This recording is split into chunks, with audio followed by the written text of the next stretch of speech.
Good evening, everyone. We'll go ahead and call the meeting to order, the regular council meeting.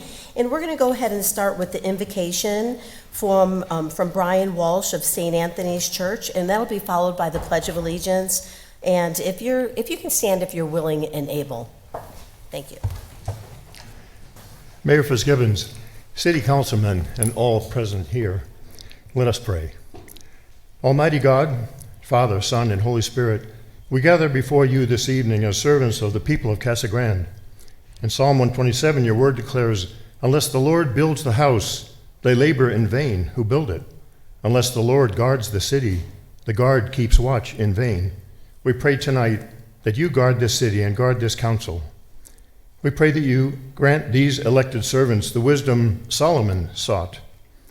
As we read, "Give your servants a listening heart to judge your people and to distinguish between good and evil."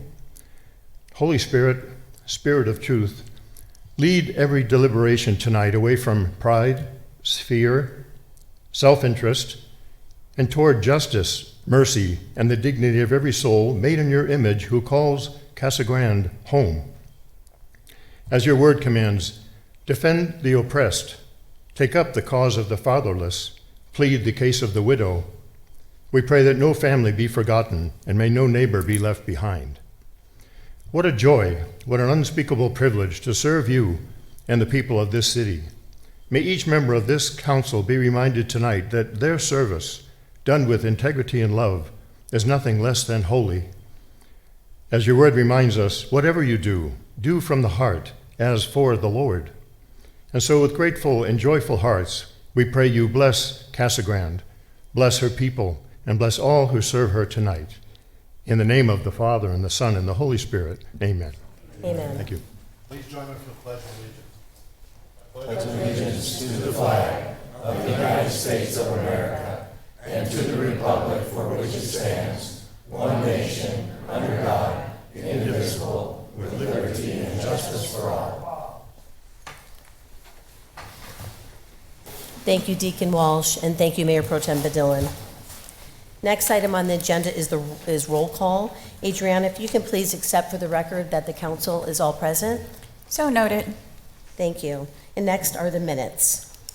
Mayor Fitzgibbons, I would like to consider the minutes from July 20th, 2026 City Council regular meeting, the minutes for the July 20th, 2026 City Council study session, and accept for the record the minutes from the June 17th, 2026 Police Personnel Retirement Board, and accept for the record the minutes from the June 6th, 2026 Arts and Culture Commission meeting, and accept the minutes from the June 23rd, 2026 Airport Advisory Board meeting.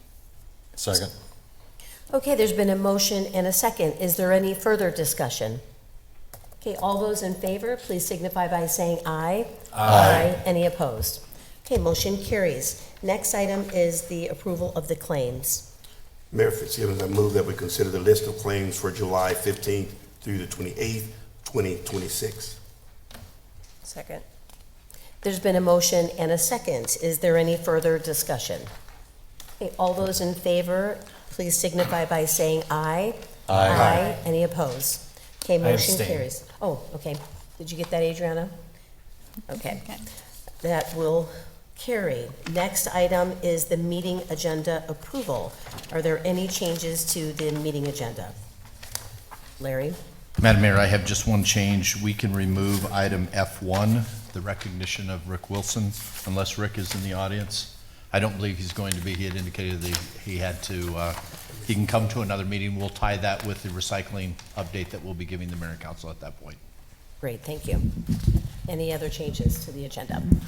Mayor Fitzgibbon, I move that we move reports ahead of the executive session. Okay. Second. Okay, there's been a motion and a second. Is there any further discussion? All those in favor, please signify by saying aye.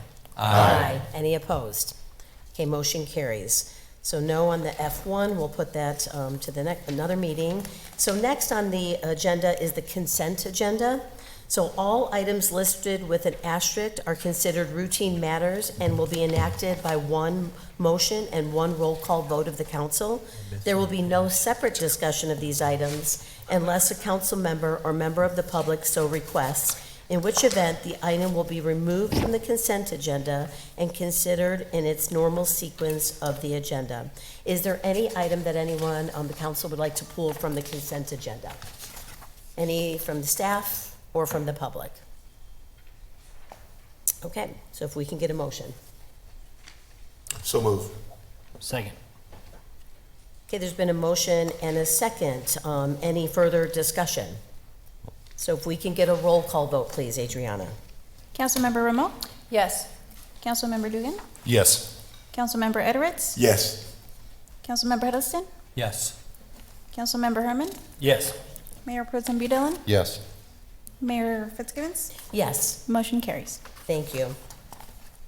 Next item are the public comments. So I have several speaker cards here. So just want for all of you here to know that the Casa Grande City Council definitely values citizen input. When called, please state your name and address and try to speak clearly into the microphone and limit your comments to 3 minutes or less. In fairness to all speakers, we ask that you please do not exceed your allotted time.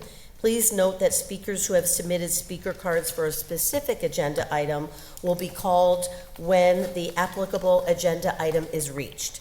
After all speakers who submitted speaker cards have been called, anyone who did not submit a card may approach the podium to provide comment before the public comment period closes. So in accordance with the law, the City Council cannot respond to or discuss items not listed on the agenda, but may direct them to staff upon conclusion of all public comments. So I'll go ahead and start with the speaker cards that I do have. So the first one for public comments is Delia Mendeville. Delia, I hope I said your name right.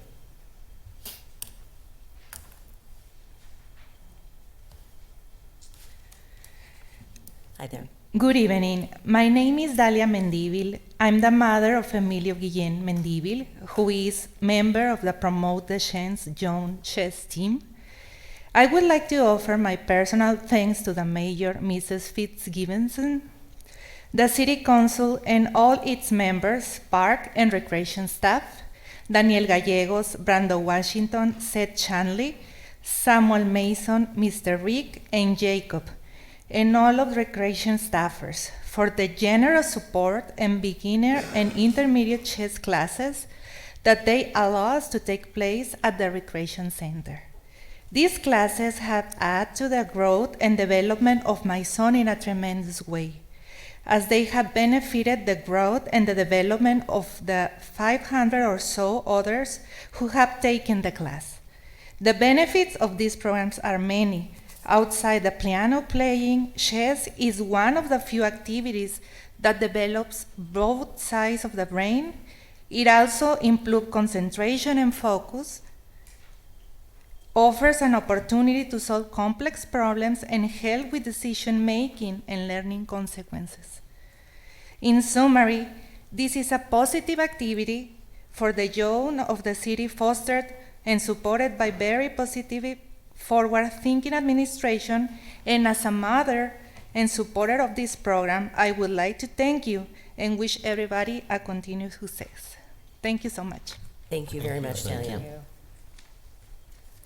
Okay, next is Jacob Petrowski.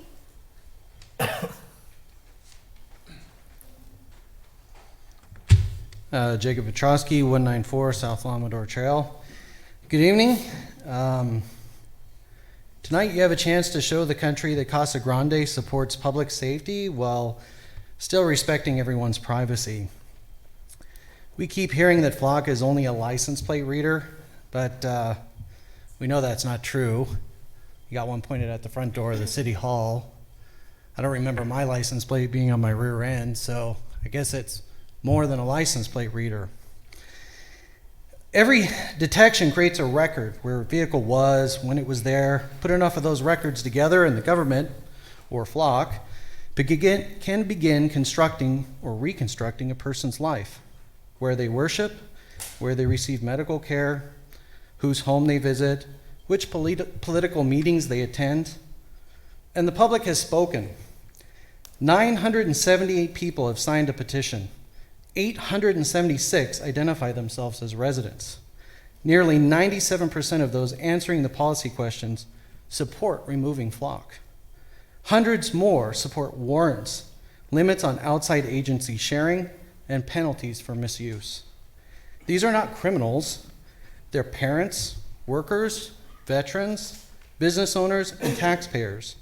At this point, doing nothing is not neutral.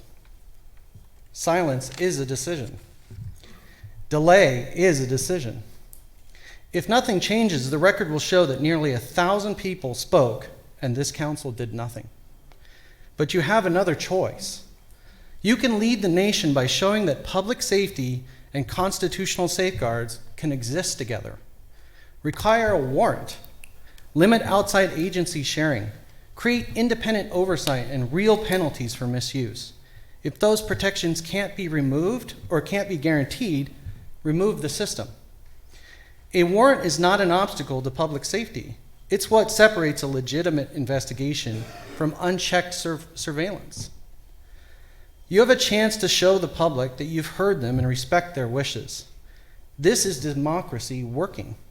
The country is already watching Casa Grande now. Give them an example worth following. Thank you. Thank you, Jacob. Next card is Casey Day. Hi there, Casey. Hi, Madam Mayor. Okay. Good evening, Madam Mayor, council members, and the public. Before I begin, I want to acknowledge something important. There's a lot of information circulating about this project. Oh, Casey, really quick, can you give your address really quick for the record? Thank you. It's Casey Day. It's 25150 West Clayton Road here in Casa Grande. Casey, are you here to speak on the Prop 207 waiver? I am. Okay. Should I speak at a later time? Yes, Very if well. that's okay. We had public comments. Absolutely. If you don't mind waiting, Thank we'll you. have you do that. Okay, thank you. Okay, next for public comments is Blake Andrews.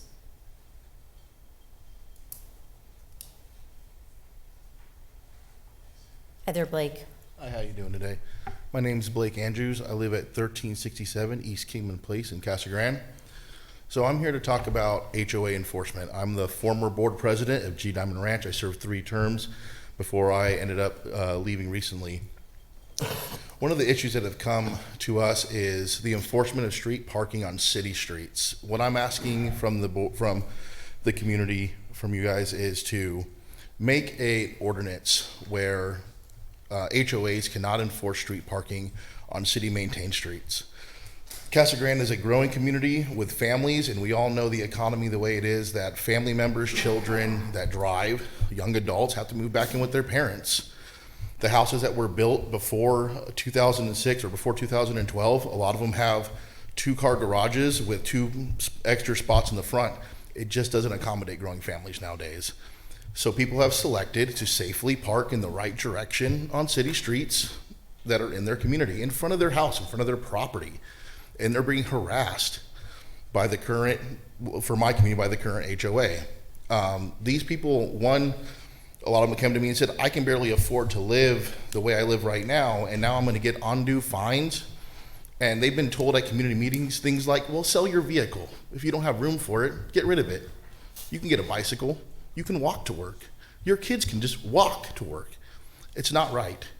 We need to stand up and lead Arizona and show them, hey, look, HOAs are more like dealing with the mafia nowadays than dealing with a community.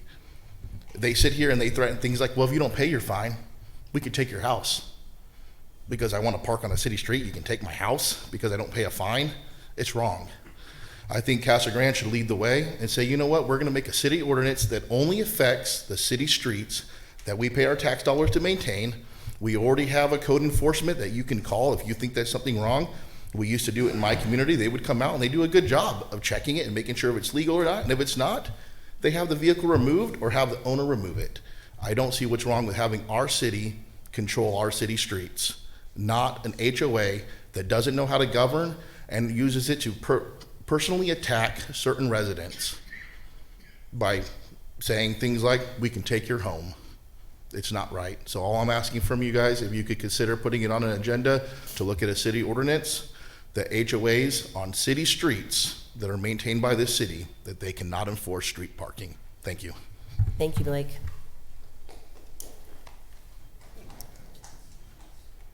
Okay, next speaker card is Benjamin. Oh gosh, Benjamin, I'm really sorry. I can't read this last name. Okay. Hi, Benjamin. If you can give your last name and then your address too, please. My name is Benjamin Hanrian. I live at 2552 North Millie Place. I recently discovered that we are integrating flock cameras as a city. I find that disturbing. That opens a door for adults to watch and ogle other parents' children as young as 5 years old to as old as 18. As someone who just turned 18 in their senior year of high school, I feel unsafe at my own school. Do you like being watched on a daily? At your work? Where you live? By hundreds of people who you don't know? If I know anything about today's youth, they speak up and question those in authority. I yield my time. Thank you, Benjamin. Okay, next speaker card is Michael Hanrian. Sorry, did I say that wrong, Michael? Okay.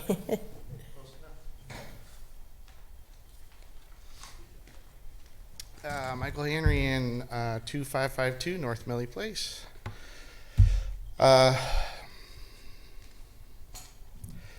Flock is a big company, and the mass surveillance around town is not necessarily just that one company. If you were to get rid of that, I guarantee you another company would come. It's about mass surveillance. Flock has gotten a bad reputation, and that's why they don't want you guys using those names, saying, you know, referring to Flock, or at least in general, at least that's what the internal memos are saying. They have a whole organization to strike down or try and shout down those things, the criticisms that people have about Flock. In particular, like your Safe Cities initiative, there's internal memos from Flock that have become public that say that they've told cities to call it Safe Cities. So I'm wondering if it's your idea or theirs. Who knows?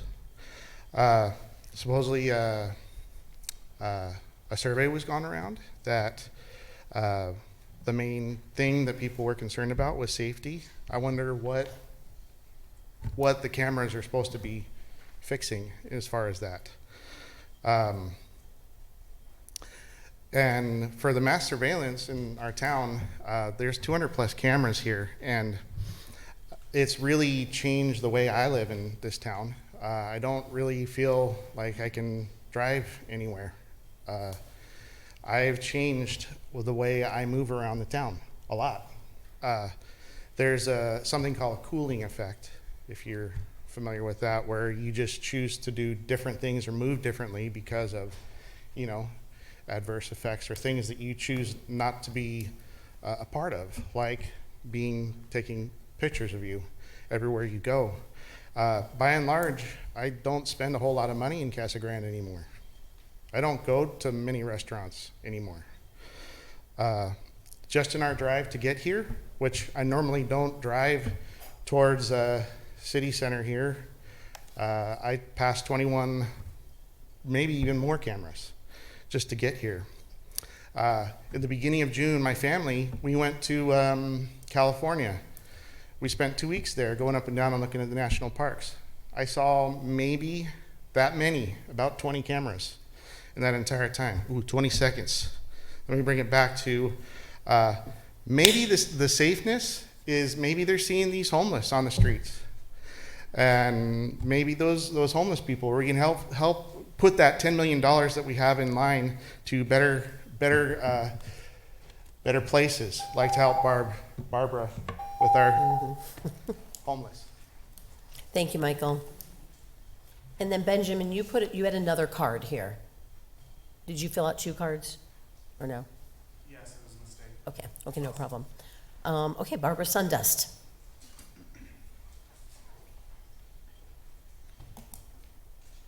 Hi, Barbara. Hi.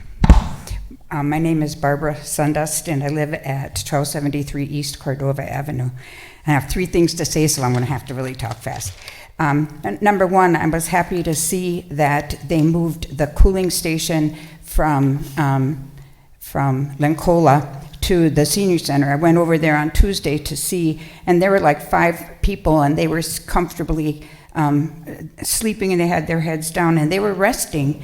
And the only thing is, then I'm thinking, okay, at 10 o'clock, bam, you're out. And what happens to you if you have to walk 10 blocks to get someplace to stay? I mean, we just need to try to do something and the senior center seems like a perfect place to be all night for them. Maybe there's some way we can work that out, maybe, because it just seems like it's good, but it's not good enough, is my point. And the other thing, I was grateful. I feel bad I didn't get to see the Rick Wilson commendation or recognition, because he's one of the reasons why our Laundry Love can exist. All the money he and his volunteers have, they give away. And like we did Laundry Love last Wednesday, 152 people, 760 loads of wash, $2,585 in one day. And these are families who can't afford to live someplace and take care of themselves and eat and clean their clothes. And I mean, like, the people, it's families, it's elderly women, they should be safe. They should have a place to be. Anyway, they're always grateful, and it's a form of dignity for them. We don't do the laundry, they do the work. We just give them the soap and the money, and so they have a sense of dignity. So I gotta say this next thing. The last time when Michael talked about the flock system, and he said about giving me $10 million, I know, not me, the city, so we could buy a house. And I was thinking that, when people come to ask for some community money for something, maybe they could make a little deal. Like, instead of $1.4 million for a pickleball court, how about $1 million and take the $400,000 and buy a house for the elderly people? Or there's another one I thought, the tower, the communication tower, instead of putting a tree on top of it, just put the communication tower there and use the tree money to buy something for elderly people to live. And then when they talked about the air conditioning, because I really listen when I'm here, the air conditioning for the animal shelter, what about making a deal with the air conditioning guy to do something for the elderly or for the homeless? So, Thank you, Barbara. Thank you. Okay, that was all the speaker cards that I have, besides the one for later. Is there anyone else that would like to come and address the council?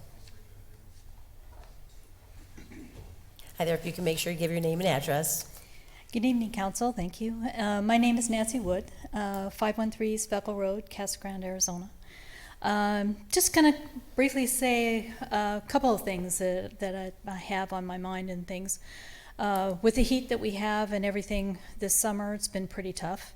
And one of the things I would love to see the city do is work a lot more on cooling their city down, which getting vegetation, trees planted in areas where, even going to school, walking downtown or wherever,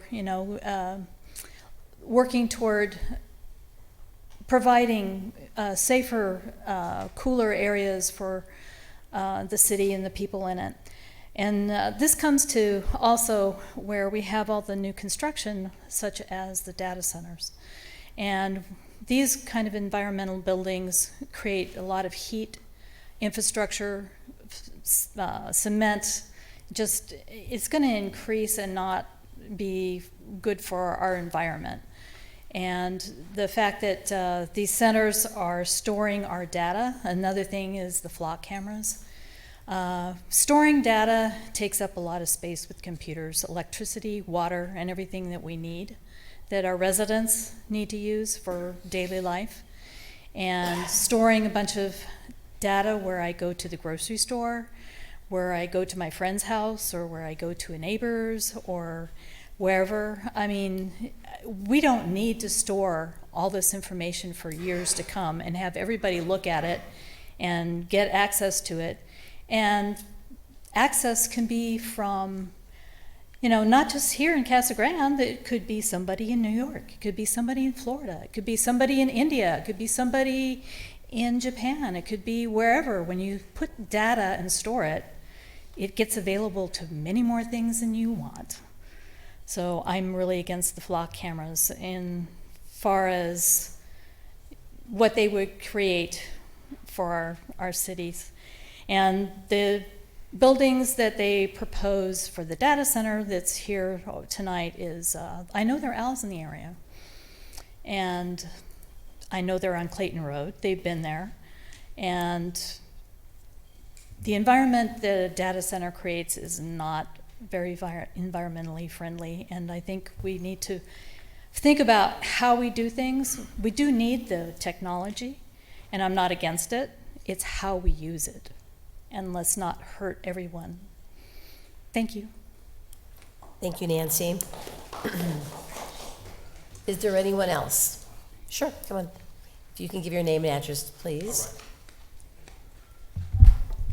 Pedro Encinas, 700 East Rodeo Road. So this whole flock thing, you know, in my short, quick run for council, congratulations to those who got their seats, keeping their seats, and those coming in. I learned a lot about this whole flock and the people who speak and those who show up and those who don't. And one thing that really confuses me in the last meeting we had here, we had a gentleman speaking about how he's out in public, and where I get confused is we have to understand that we're out in public. So I've had this conversation with my wife and family members and other people as well around the city. It's like, you're in public, folks, so when you step out into the public, you're in the public eye. It doesn't matter who's watching you, you're in public. If you're in your home, I understand the invasion. People say, oh, it's taking away our amendments, our rights. I said, no, it's not. You're in public. When you walk out of your home, if you want to get drunk and be a buffoon in your house and fall over and do what you want, you're fine. It's your house. The moment you walk out into public, now you become a public nuisance. You can be in trouble and get arrested for being being drunk in the street. You know, you walk into public. So when you're out in the public, doesn't matter if there's flock cameras on what's watching you. Don't care if there's 20 cameras on your way here or wherever you're at, or you're at the food store, the grocery store, who's watching you order a Blizzard at Dairy Queen. It becomes the public. So your invasion of privacy will happen in your home. If there's cameras pointing in your house, I would understand like, hey, that camera is really weirding me out when I'm taking a shower. It's actually like watching me. That'd be different. And so people are getting real touchy about this flock system. I'm for it. I stand for it. I'll openly say it. I had my council invited people to come speak to me when I was running for council, and I tell you straight up, I'm for the flock system. I'm walking around. I feel comfortable. I got my wife and my 2 kids, one in a stroller, walking down the street. I feel great that somebody's watching. If somebody hits the corner and runs a red light and hits me and I'm screaming and bleeding and yelling and my wife's calling 911, hey, what happened? Some vehicle just hit my husband. He's a guy in the background screaming like a baby. What kind of vehicle were they driving? You know, a silver pickup. Which way were they going? That way. The cameras will catch them. Then you'll be happy. Or if one of your kids comes up missing, my kid didn't make it home, what happened? Oh, he got abducted. Catch the flock camera. Then you'll be thankful that they're there. Your kid got taken on the way in a public place. Your kid wasn't kidnapped from home. That could happen. But they were walking home and they got kidnapped in the public. And now we can have the flock system to find out where that child's at, who took them a vehicle. So that's just my, what I've talked to people about, and I've heard both sides of the situation. And I think we just need to understand that when you step out into public, it's called the public eye. Things are watching, people are watching. It's what it is. I feel completely comfortable that I'm walking around this city safe, a safe city, that somebody's watching, that my kids are going to be okay if something happens, that myself will be okay. So just wanted to clarify that you are in the public, folks. When you step out, you're stepping out of your house into the public. Thank you. Thank you, Pete. Thank you. Hi there, if you can make sure you give your name and address. Eric Rivera, 1750 East Ocotoa Drive, Casa Grande, Arizona. I didn't realize flock was such a big thing. I get it that we're in public, but who's watching the public? Who's getting to watch it? I mean, as you get into technology, technology offers a little bit more scary things. I have 5 girls. I don't want somebody on those cameras that gets off on watching little kids. Who's watching them? I mean, we don't know who's watching. I guess when you talk about being in the public, I don't know if anyone in here can take my picture. That's different. I mean, we're in public. I'm walking out. I know my surroundings. I know the people around me. But cameras are totally different. There's no need for someone to be watching us and taking our data, taking our license plates, reading our information, figuring out how we judge or what we eat or where we're going, because you guys are using that data for something. And who's watching the people that are sharing the data? Because according to Flock is over across country. It could be here, it could be in India. We don't know. And that's what I think the public is worried about.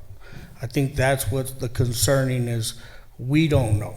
And there's no way to figure it out because, I mean, I'm not smart enough to get on there and figure out who's watching me. I mean, I know everybody in here, and I'm okay with that. But I can't control who else is watching. I don't know who's behind the camera. I don't know if somebody over there's getting off on looking at little kids. I don't know that. I do know I can feel safe around the people I am and the places I choose to go. So I would think in those cases, I do understand the concerns. I didn't actually know Casa Grande was getting that bad. And, I guess so. It's a lot to think about tonight. And the flock cameras is just, I didn't really know that they could do all the stuff that they do until coming to this meeting. So I'm thankful that I wish more people got involved and came to these meetings so you could understand. But I thank you for all that you guys do and all the information you guys give. Thank you. Thank you. Okay, is there anyone else? Public comments? Okay, if there's no one else, I'll go ahead and close the public comments. And now we are on item K1. And is that you, Adriana? Mayor and Council, that K1 ordinance number 1178.477 was first introduced for the first read on July 20th. It passed with a 6-1 vote, and it's on K1 in case you need additional discussion. Okay, any discussion? This is the final, so we just need a motion to approve the final ordinance. If there's no questions. Okay. Mayor Fitzgibbons, I move to approve ordinance number 1178.477 as presented. Second. Okay, there's been a motion and a second. Is there any further discussion? Okay, Adriana, if we can get a roll call vote.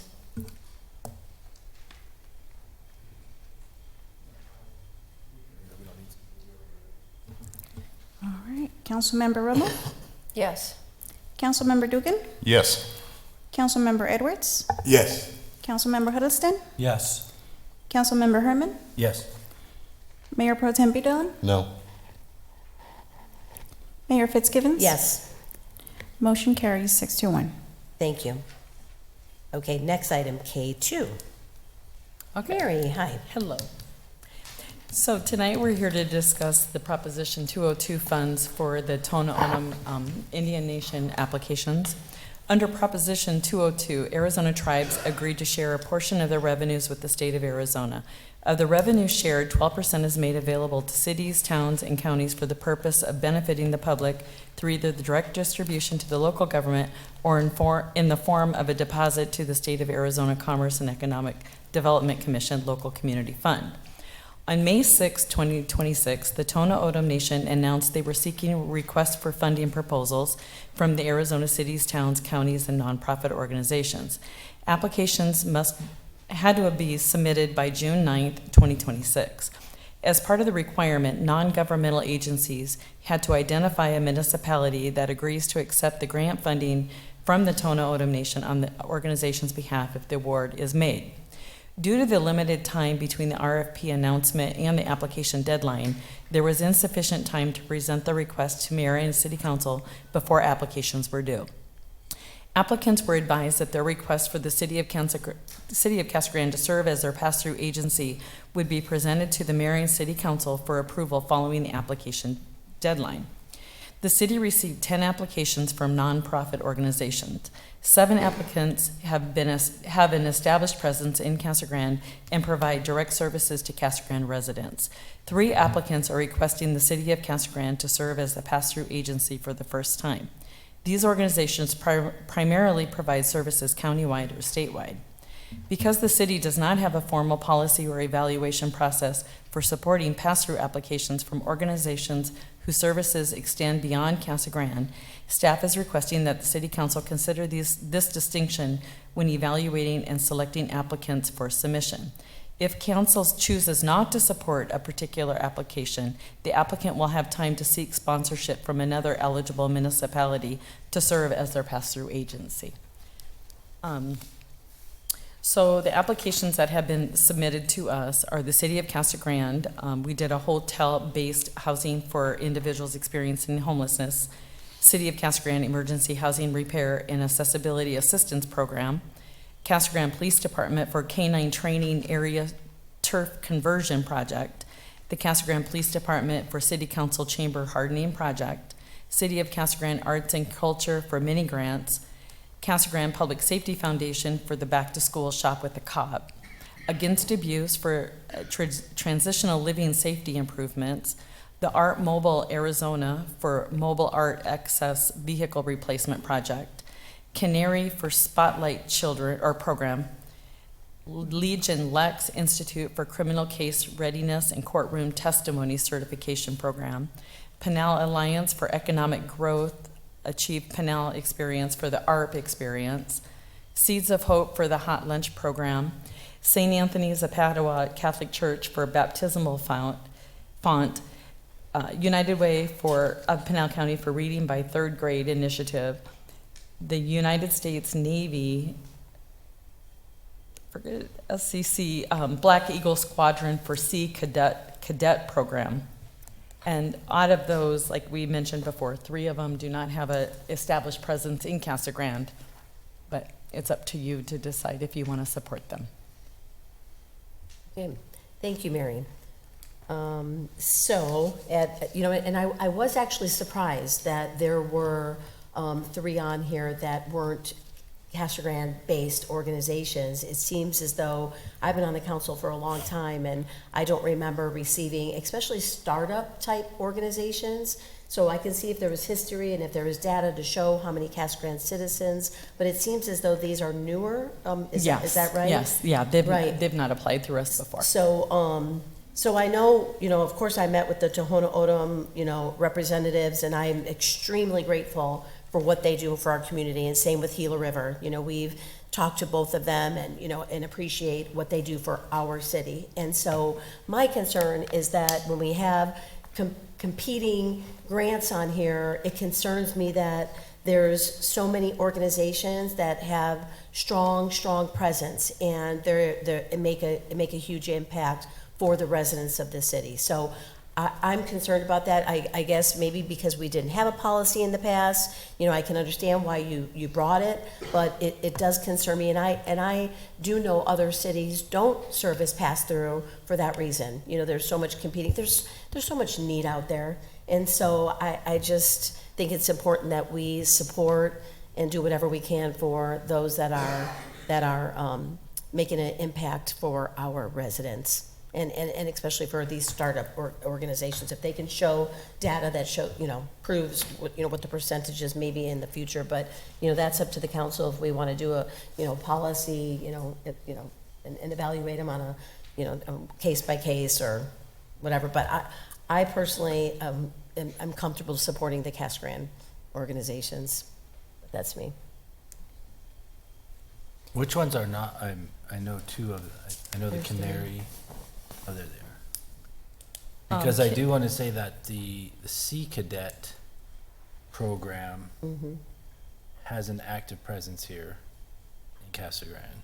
I don't know about their particular, And it's a county-wide program. but they do help the Rotary Club a lot. I do know that. Oh, okay, so you have seen that? I have seen the Sea Okay. Cadets, yes. Mm-hmm. But I am in favor of only supporting Casa Grande, but I would include them because I have seen them Okay. in Casa Grande helping out. Did they say specifically why it's countywide versus just being in Casa Grande for the Black Eagles squadron? No. I know that I believe the same as Councilmember Herman. They did mention that they have an alliance with the VFW, but I don't know anything about the organization. I guess my question would be, so we're just acting as a pass-through agency. It doesn't reduce how much anybody would receive that would help Casa Grande anyway, correct? Or does it actually affect? I don't know. I don't know how To'ona O'odham looks at who they fund and who they don't fund. That's my concern as well, is that will they be competing for those grant dollars with the other organizations if they only allocate so much to the city of Casa Grande? Now are they competing for outside of Casa Grande? Yeah, typically with To'ona O'odham, I don't know off the top of my head exactly how many, but typically the city receives 2 to 3 awards per year from them. And so they kind of would be competing then in that fact. Yeah.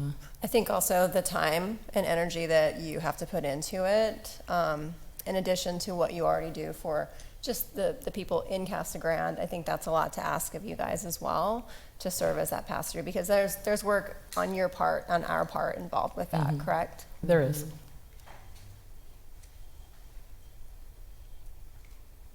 Okay. Any motion, or how would you guys like to move forward with this? Can we do the alternative where it's approve a resolution authorizing the city to serve as Pass-through? as a pass-through agency only for applications that primarily serve Casa Grande Yeah. residents? I feel Do you wanna make comfortable with motion? that. You can make. Okay, do you want to make that motion? Well, first, I think we need to read the resolution. Okay, so sorry about that. We can put it in front, and then we can talk about wording the amendment. Okay. Thanks, Brett. Okay. Resolution number 5956, a resolution of the Council of the City of Casa Grande, Arizona, authorizing the submission of Proposition 202 grant applications to the Tohono O'odham Nation on behalf of various agencies for the purpose of benefiting the general public for fiscal year 2026 to 2027, authorizing the city manager to accept and execute grant agreements with the Tohono O'odham Nation for any grants awarded to the agencies, authorizing the city finance director to accept and disburse funds as necessary, and authorize the transfer of budget authority. So, And I think that hearing what I'm hearing, I certainly understand the sentiment. I think it'd be hard to amend the resolution exactly that way. But if what we're wanting to do is remove 2 items from our current pass-through, I think the easiest thing would do either to make the motion originally or to make it and then amend it to remove those items. I'm guessing from the description, those would be C and D from the community program area of section 1 of the resolution.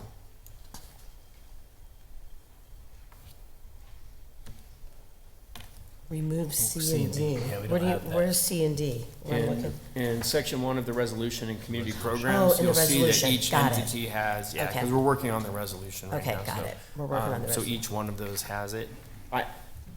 I can only guess from having been here for a long time that those are 2 names that I didn't recognize, that those are likely the ones that we're discussing. Right, okay.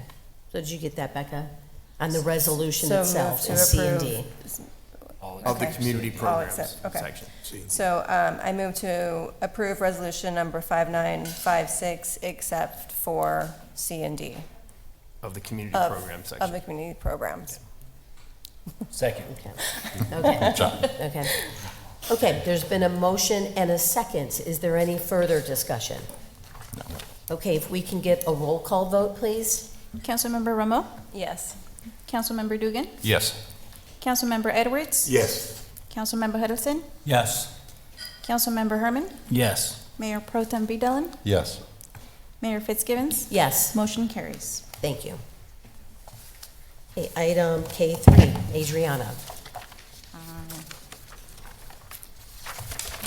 Mayor and Council, before you is the resolution canvassing the official results of the city's July 2026 primary election as required by Arizona Revised Statutes. Pinal County Board of Supervisors earlier today adopted the official results.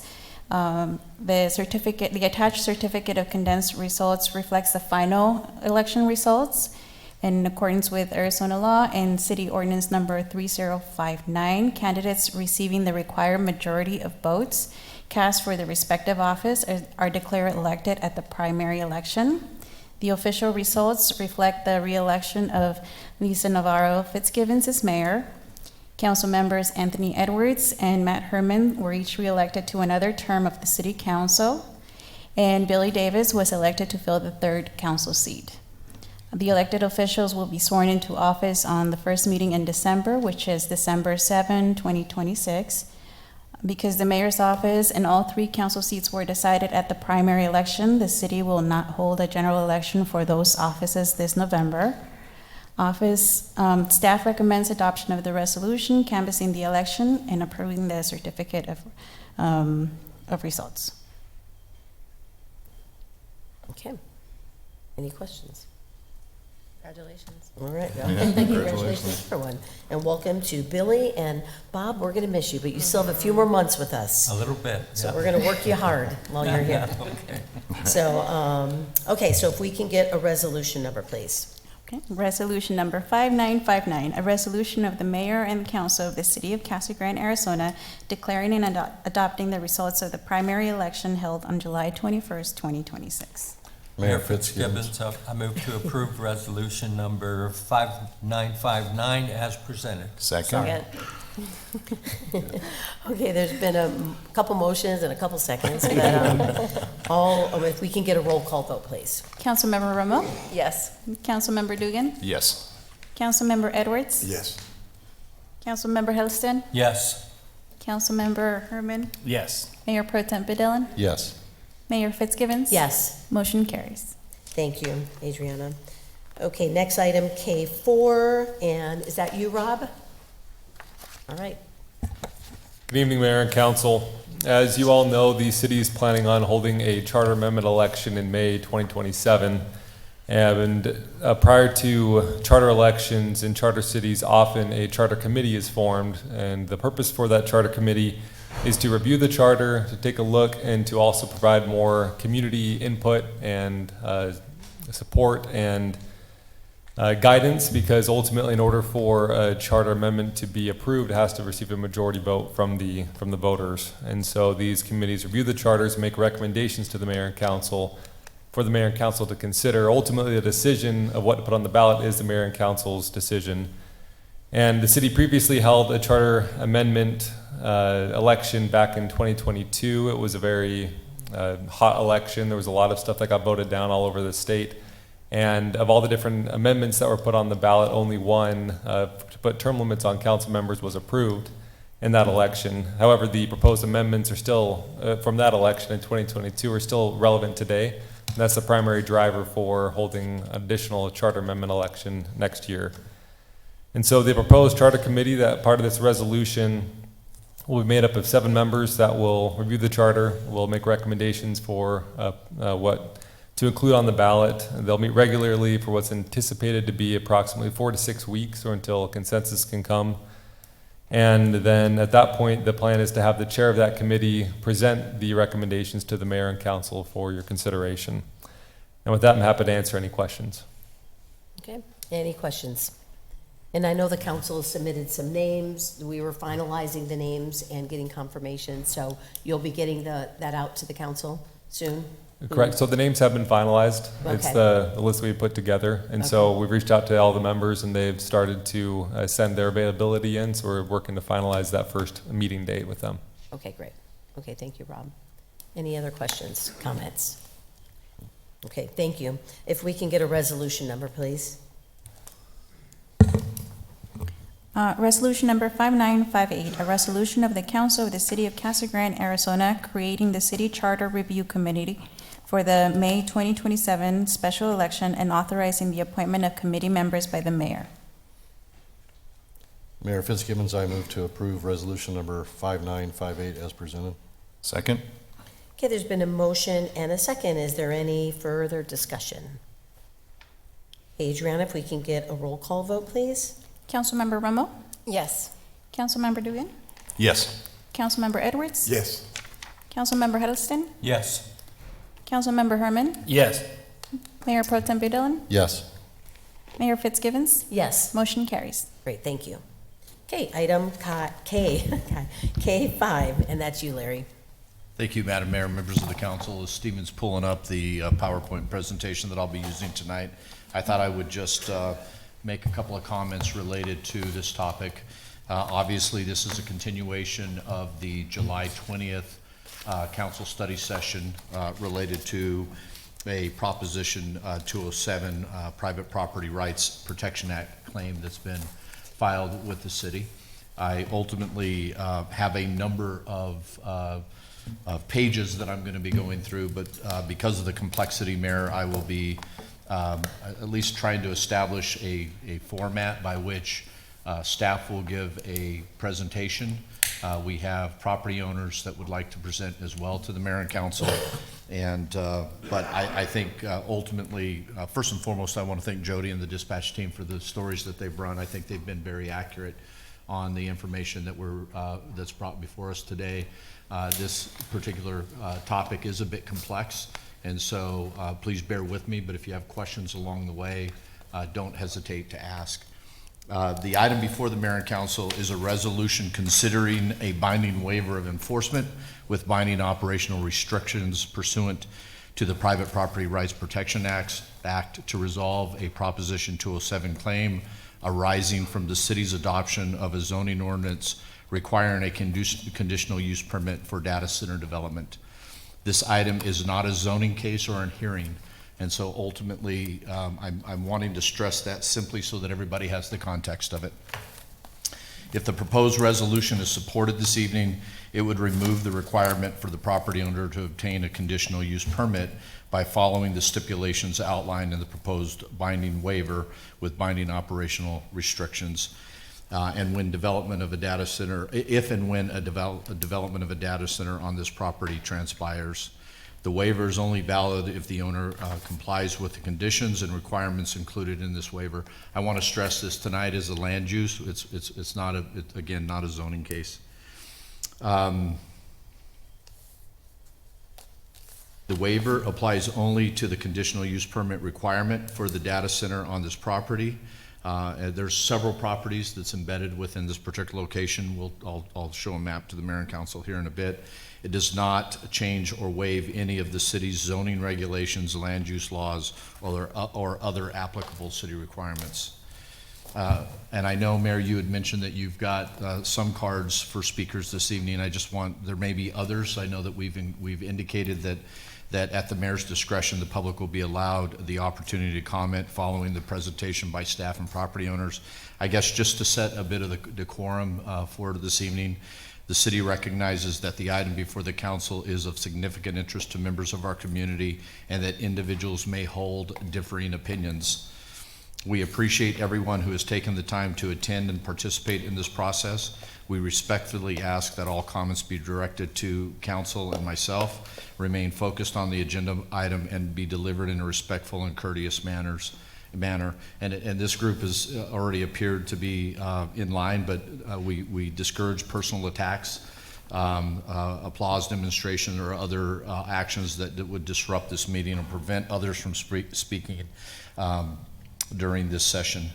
We also ask members of the audience to extend the same courtesy to each other speaking, regardless of whether you agree or disagree with comments. Respectful disagreement is an important part of public process, but everyone deserves the opportunity to express their viewpoints without interruption. We thank you in advance for your cooperation, your civility, and the participation in this process. We appreciate your help in ensuring that tonight's meeting is respectful, orderly, and productive for everyone. As I mentioned, a full history of the zoning amendments to include the planning department's prior zoning interpretation, the Arizona Private Property Rights Protection Act, Proposition 207, the applicable statutes, and the proposed Proposition 207 waiver that's being introduced tonight were fully outlined in the July 20th, 2026 council session. I intend to highlight those because I think it gives a context, but I will not go into as much depth unless council has any specific questions related to those items. I do want everybody to know, particularly the mayor and council, that since our last meeting in July, the city has provided an online engagement tool for public comment. We also have received emails and that have been included into the record. I know the council had received several emails. Those were put into the record, but I do want to just highlight very quickly the types of activity that we saw through our public engagement platform to give the council a context and the residents a context. We've had roughly 179 views of the webpage and roughly 146 views of our FAQ document that we put out. We've had emails that have been submitted to a number of departments. Those include 2 in opposition to the PIO team. We had 12 comment cards that were submitted on the Engage Casa Grande, 9 of which opposed, 1 that supported, and 2 that were neutral. We had 5 interactions on social media with our public information team, 3 that opposed, 2 that were neutral. We had 9 direct emails to the council, 2 of which were opposed, and 7 that were in support. Other staff did not receive any email. We did not receive any specific phone calls related to, other than the meeting time this evening. So just to summarize that for all of you opposed, there was roughly, out of the 28 submittals, 16 opposed, 8 supported, and 4 were neutral. I think the mayor and council and the community knows there were a couple of polls that were put out as well that had a variety of different feedback on that. So with that, Madam Mayor, members of the council, if I can just spend a bit of time talking about the background that what brings us here today, as well as the, let me make sure I'm advancing the slideshow as we go through this. The background that what brings us here today, as well as ultimately the Prop 207 components of this. I did add a picture for the council and for our residents just to kind of understand what a data center development might look like. The land use, here's a couple of pictures, one of a campus itself, a very common industrial use, and then an interior of a data center itself. And then I've already talked about this timeline. I should have been advancing as I was saying those last parts. But in any event, in late 2024 and early 2025, the city began reviewing how data centers should be regulated under our city code. At that time, data centers were becoming much more common throughout Arizona, but our zoning code did not specifically identify them as either a permitted use or a conditional use. Because of the size and unique operating characteristics of these facilities, staff believed the city needed to establish a clear policy before applications were submitted. As part of the process, staff researched how other Arizona communities were addressing data centers. We found that many cities were allowing data centers, most of those in their industrial area, but some in a variety of zoning districts. But ultimately found that a number of the cities were in the process of updating their zoning codes to place data centers in industrial areas specifically, and in many cases requiring additional review because of concerns related to infrastructure, water use, electric demand, noise, and compatibility with surrounding land uses. The city's staff goal was never to encourage or discourage data centers. Instead, our goal was to ensure that these facilities were developed, if they were developed, they would be located in appropriate areas, supported by adequate infrastructure, and developed in a manner that protects the community's long-term interests. In 2025, we began to process the zoning amendment. Staff proposed amendments to the zoning code that would specifically recognize data centers as a permitted use in the industrial zones and conditional use in B4 zoning districts. During the same time, 2 property owners requested a formal zoning interpretation asking whether a data center would be allowed on, within their their I-2 property under the city's existing regulations. If I can, let me find the map, Mayor, that shows the location as I outlined in the July 20th meeting. The areas that we're talking about is west of Ethington Road, south of Clayton, and north of Gila Bend Highway. There is you'll see the square that is actually omitted from these particular sites, which is a future APS substation. I believe there's a couple of other holdings there that may not be included in an APS, but they ultimately are processing a substation in this area.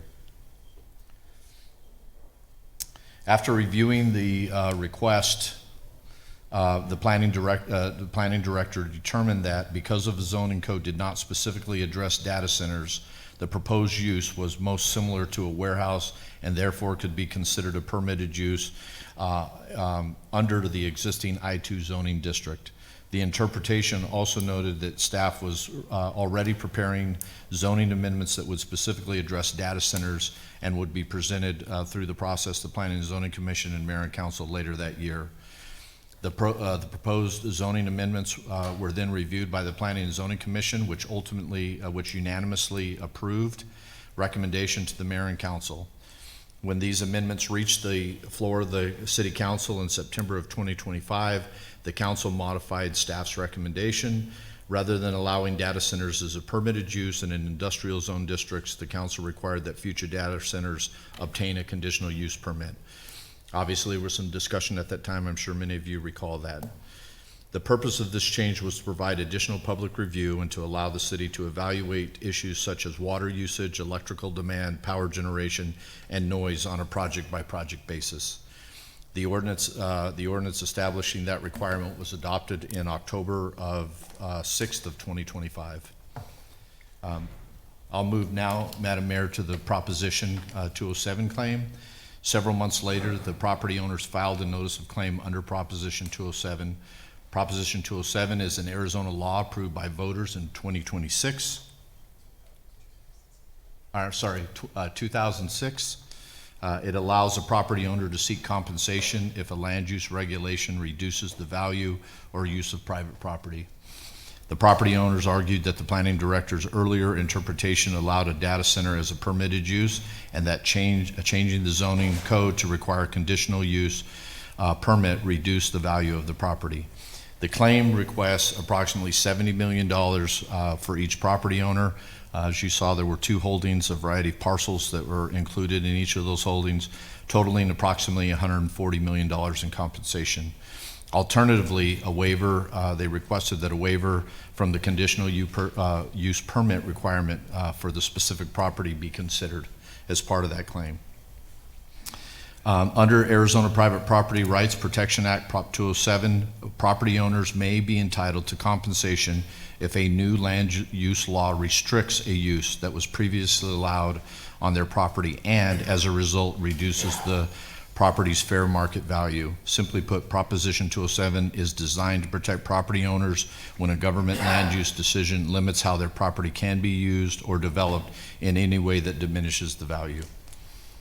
The statutes driving this, in fact, ultimately do allow for a variety of options to cities that are served with these propositions.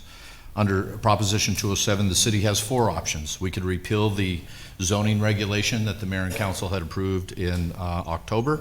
We could pay the compensation, estimated at $140 million. We could deny the claim and defend the matter in court, or we can grant a waiver that applies only to the affected property. After evaluating each option, staff ultimately established a series of evaluation tools, but when reviewing that, we believe that under the option of repealing the existing ordinance, that a conditional use process remains an important planning tool because it allows the city to review large data center projects individually and apply project-specific conditions that protect public infrastructure and community resources. Staff also does not recommend authorizing compensation. The owners have indicated in their notice that the variance between the two land uses would exceed collectively $140 million, while the amount of any potential compensation claim depends upon competent appraisal evidence comparing the property's fair market value immediately before and immediately after the regulatory action. An obligation of this magnitude would exceed the city's available unrestricted reserves and would require the city to evaluate a combination of financing strategies, including the use of available fund balances, budget reallocations, reductions, or deferrals of capital improvement programs. Could require the issuance of debt and adjustments for future operating expenditures. One of the questions, if I might pause there, Madam Mayor, is, that we've received is, how would $140 million impact the city's budget? It's very difficult for me to sit here today and really outline that on a case-by-case basis. We would obviously have to put a strategy together, but just to give everybody a context, our general fund budget for fiscal year 27 that we just passed is roughly $100 million. So this is almost 1.5 times that. And so it would take, it would be a combination of efforts that ultimately we would have to undertake. If the city denies the claim, litigation would likely follow. While the city has legal arguments it could present, no one can predict the outcome of litigation. If the property owners were successful, the city could face substantial financial judgment that would severely limit service delivery to our citizens, in addition to significant legal costs. In the July 20th meeting, Madam Mayor, members of the council, I began to outline the approach that staff was actually working on as we went into our public engagement component. And that approach really is very consistent with the approach taken by several Arizona municipalities in resolving Proposition 207 claims using property-specific waivers. And ultimately, we ended up engaging the property owners and their teams in discussions to identify operational and development standards that would become binding requirements for the project in lieu of a conditional use permit. And I would say that they've been very willing since the onset to engage. The document that you have before you this evening ultimately includes a number of those conditions. I'm going to work through those here in a second. These overall conditions, the discussions have focused on establishing objective performance standards, addressing water consumption, electrical demand, noise mitigation, decommissioning requirements, and community benefits. Quite frankly, similar to what would ultimately, many of the same elements that may be considered in a conditional use permit. The property owner has displayed a willingness to incorporate these standards into the proposed waiver and operational restrictions, thereby ensuring that if a future project is developed and operated in accordance with enforceable conditions that could protect the city's long-term planning and infrastructure objectives for industrial development. Let me spend just a minute providing a bit of an overview on these operational conditions that are embedded within the embedded into the binding waiver that you have before you this evening, Mayor and Council. There's a couple of points that I'd like to point out to everybody before I get into the specifics, but I do want to note that there is a direct nexus between water and power usage, and that system technologies for both continue to advance rapidly, particularly in this particular industry. Certain water usage systems have an impact on power demand, and certain power generation options will drive water demand. To this end, the developer has expressed the desire to implement solutions for each that are based on best practices and technologies that can reduce water usage and power demand. These actual demands can't be formally established today because the final end user has not yet been identified. However, they're committed to taking on the studies and submitting appropriate documents to the city for both the water and power systems that will be contemplated as a development, if a development ensues, and submitting those documents to the city for our review prior to the building permit being issued. So let me just start with that. It is also important to recognize that the city is neither the water nor the electric utility provider. It becomes part of the challenge as we're moving through this. We have to work very closely with our utility partners. We have members of APS, as well as Arizona Water here tonight. If there's specific questions, we have an opportunity for the council to engage any of them. But ultimately, a lot of what you'll find embedded within the waivers are requirements that ultimately will drive any type of development for data center use back to these utility providers to assist. But I think when I'm done outlining, you'll see how we tried to build the foundation around each of those. Should the owner seek, oh, I'm sorry, I've already said that, Mayor. I'll move on to the next sentence here. Some of the comments expressed by our residents have really focused on many of the conditions that we are outlining. There's some that they don't, and I'll try to address some of those individually when I'm done going through the key components and conditions that are within the waiver. Let me start with specifically with water use. You'll find that the owner shall comply with all applicable water use regulations, service agreements, conservation requirements, and allocation limitations approved by federal, state, and local water provider serving the property.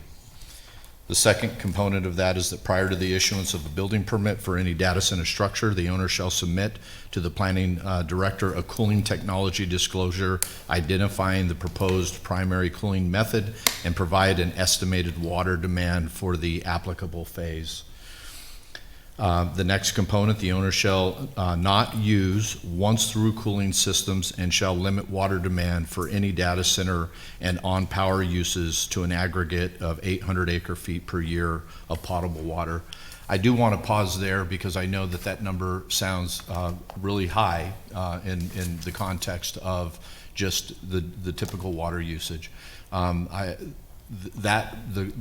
land that is being proposed this evening that we're considering this Proposition 207 waiver for is actually farmed today, and there's people have asked specifically about what type of water demand that is being utilized on the crops that are growing out there. While city staff could not get the exact number, and there's a reason primarily driven by the fact that some of that could be groundwater, some of that could be San Carlos Irrigation District irrigation water and the like. Through the analysis we've done, and we have verified this, that growing crops on roughly 480 acres would actually create about 1,240 acre-feet of water usage. The property owners may have more information that they'd like to share, but ultimately, the 1240 is what would likely be used today in the context. So this would be lower than that. The owner may elect to negotiate with the city to reduce the water usage or otherwise offset usage through a separate effluent purchase agreement. That would be a separate consideration for the council. It is not being discussed tonight. It simply creates the provision that would allow the dialogue to take place. An annual water demand and usage report shall be filed with the city manager of the city, which is allowed to be made public. I know that in my dialogue with individual council members, the idea of making this water usage public was something that the council was key on. You can see that the owners have accepted that. Water consumption attributable to any on-site power generation equipment shall be included in the estimated water demand disclosure and shall be supplied pursuant to the same water provider agreements applicable to the remainder of the property. So essentially, this is not just the water to serve the data center itself. It would be any water that would actually serve the power generation at that plant in this area. And then finally, water use associated with any such on-site power shall not exceed the per acre consumption benchmarks applicable to other power generations or heavy industrial users. So essentially, you could see the willingness on the part of the property owners to ultimately utilize the best practices when it comes to this particular provision. Are there any questions on water before I move on to power generation? Any questions on water right now? No. Okay. Just for, they are going to be transparent and it will be released to the city on their water usage. You did? Annually, Yep. yes. Okay. Yep. Let's move on to power generation. I think it's safe to say that, well, let me talk just for a second on the water utility provider, and I know Mr. Snyder and his team were kind enough to be here this evening. ultimately, the city staff approached these negotiations with the understanding for both Arizona Water as well as APS, and Mr. Ortega and Mr. Rosales are here from APS this evening as well, under the concept of what we hear from them when we're processing other economic development prospect, either candidacy and or projects. Ultimately, both of the utilities have suggested that the developer is going to be responsible to bring the infrastructure, the cost. They're going to cover the cost of infrastructure. In the case of water, they're going to have to provide their own supplies to the project. On the power side, they're ultimately going to have to go through a variety of interconnects if they ever look to interconnect into the power grid. It's highly likely in Casa Grande, because of the capacity levels we have on the power side, that either we're years away from a group being able to connect to the grid, and or that they're going to be bringing some type of power generation to the particular site. So keep that in mind when I start to go through these next items. Owner agrees that unless and until the electrical utility interconnection capacity is sufficient to serve the data center use that has been constructed, commissioned, and placed in service, any data center usage shall utilize on-site generation or behind-the-meter power generation facilities and associated infrastructure being constructed, owned, and operated or on behalf of the owner. So essentially bringing their own power. Prior to the issuance of a building permit for any on-site power generation facility, the owner shall, in addition to any requirements of the city code, submit to the city planning director a power generation disclosure identifying the proposed generation technology, which will include the capacity in megawatts and the primary fuel source. The disclosure shall include a summary of all applicable federal and state environmental permits required for the installation and operation of the on-site power generation equipment.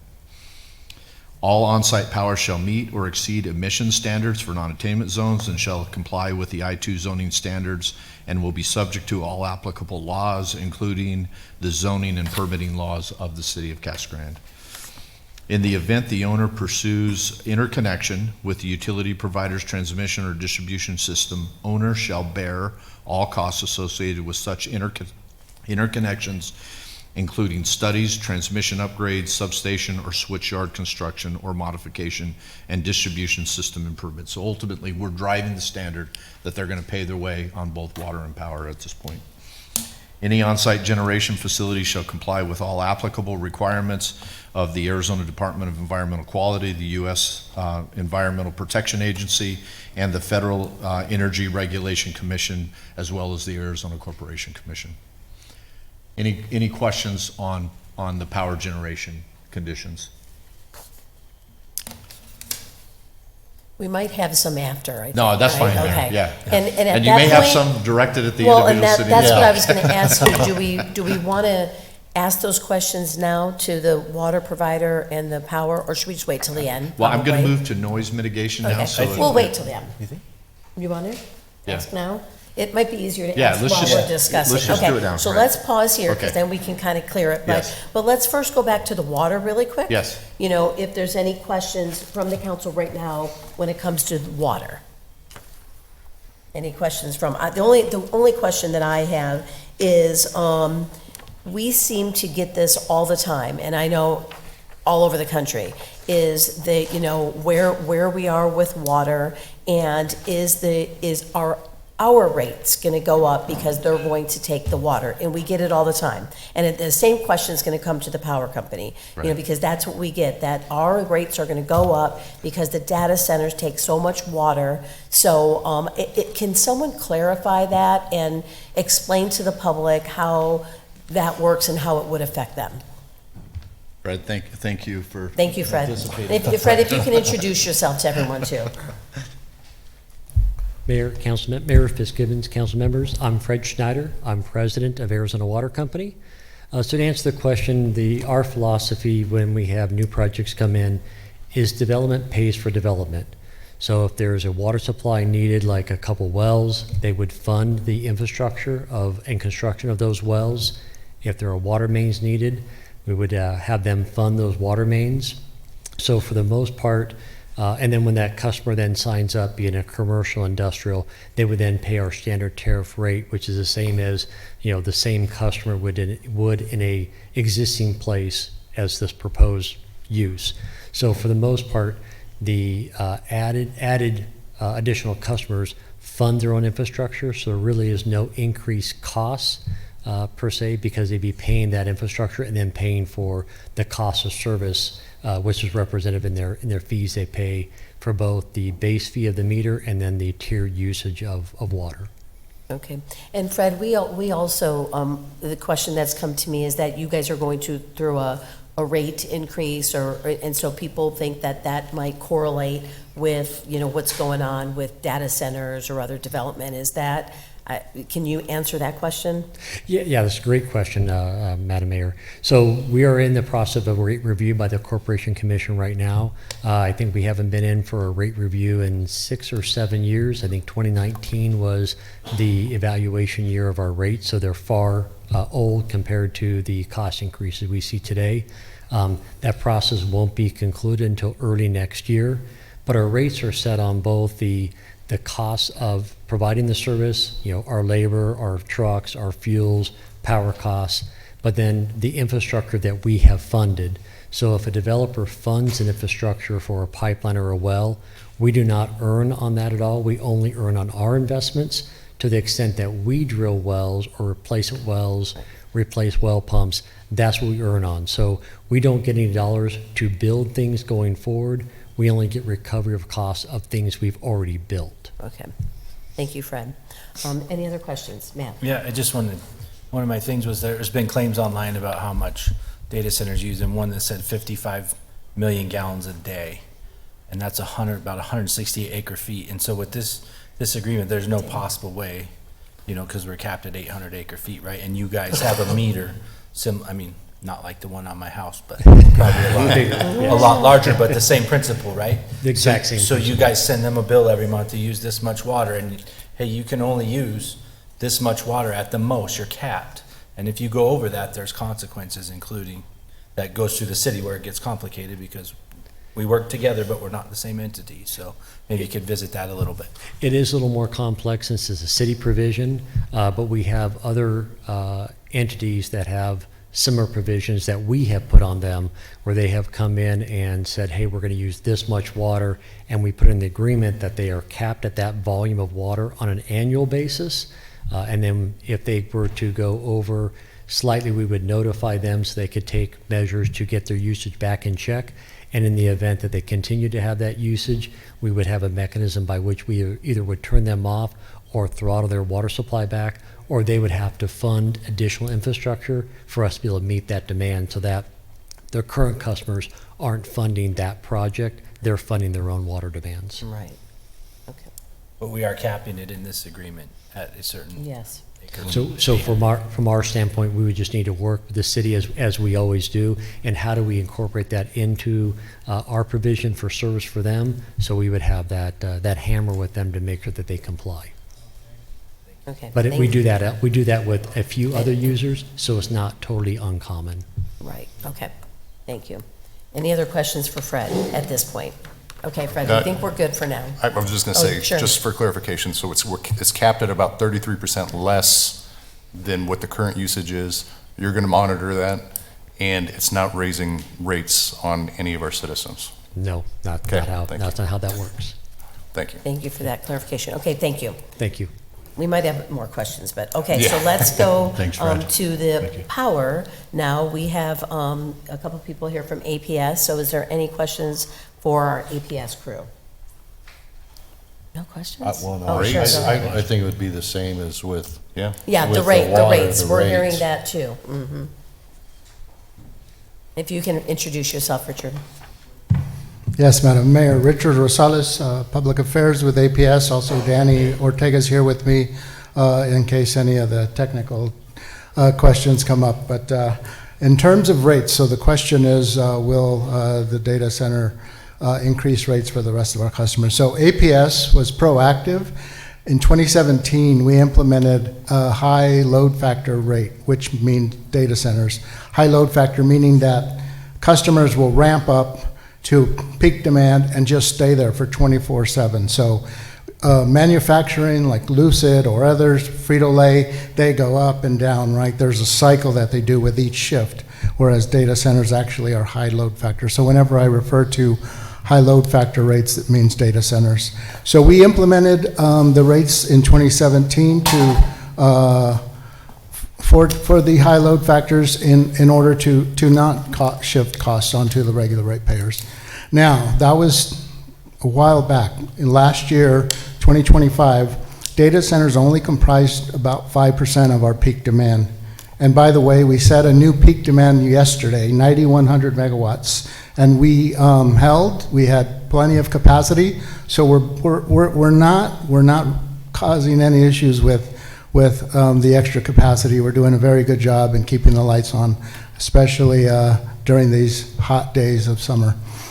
And then, so what I was saying was 2025 data centers are only 5% of our capacity. Now we're seeing an increased demand. This is nationwide, but Phoenix has been projected to be like the number 2 data center development area in the country. So in order to combat that, last June 2025, when we filed our rate case, we actually addressed this issue with all of the increased demand. And there is a provision in the current rate case that filed in June 25. It's still ongoing. It was just adjudicated. We're waiting for a recommended order, and the commission will probably make a ruling in December. But that has a 45% rate increase for the high load factor customers. So that will address a lot of the large growth. Whenever they're a high load factor customer comes into our service territory, again, it's like what Fred said, it's the growth. We call it growth pays for growth model. He called it development pays for development. And so that will help reduce no cost shifts to residential and the regular business customers.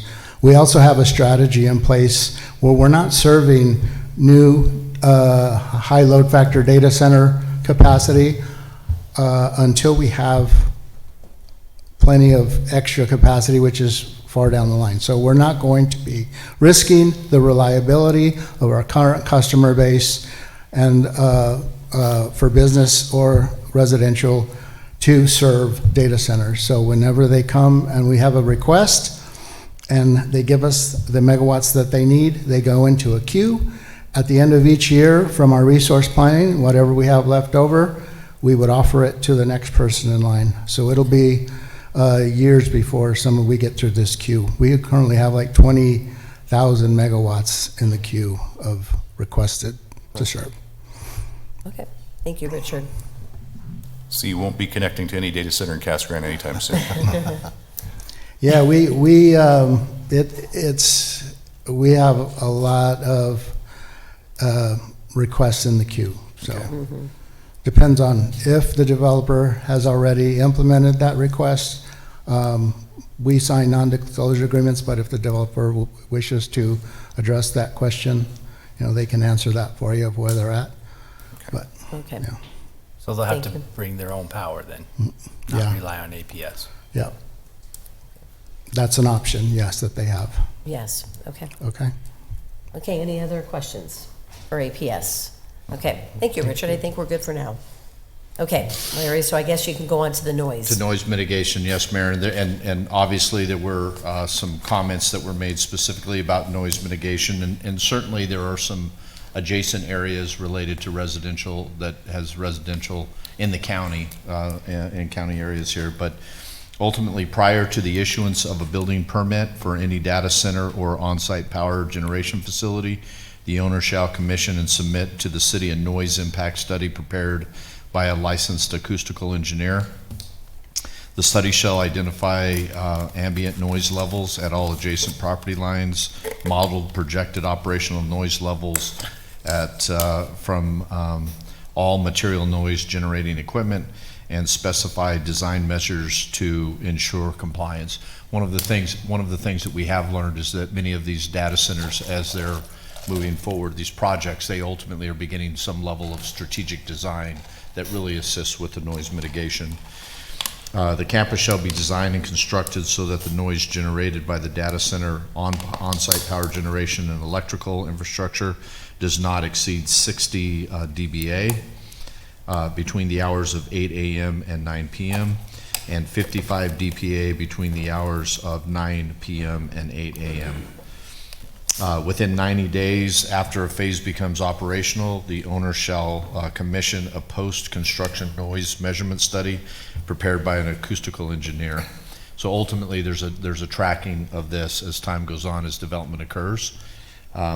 There is a component related to backup generator testing, because we've learned a lot about that in the context of other communities.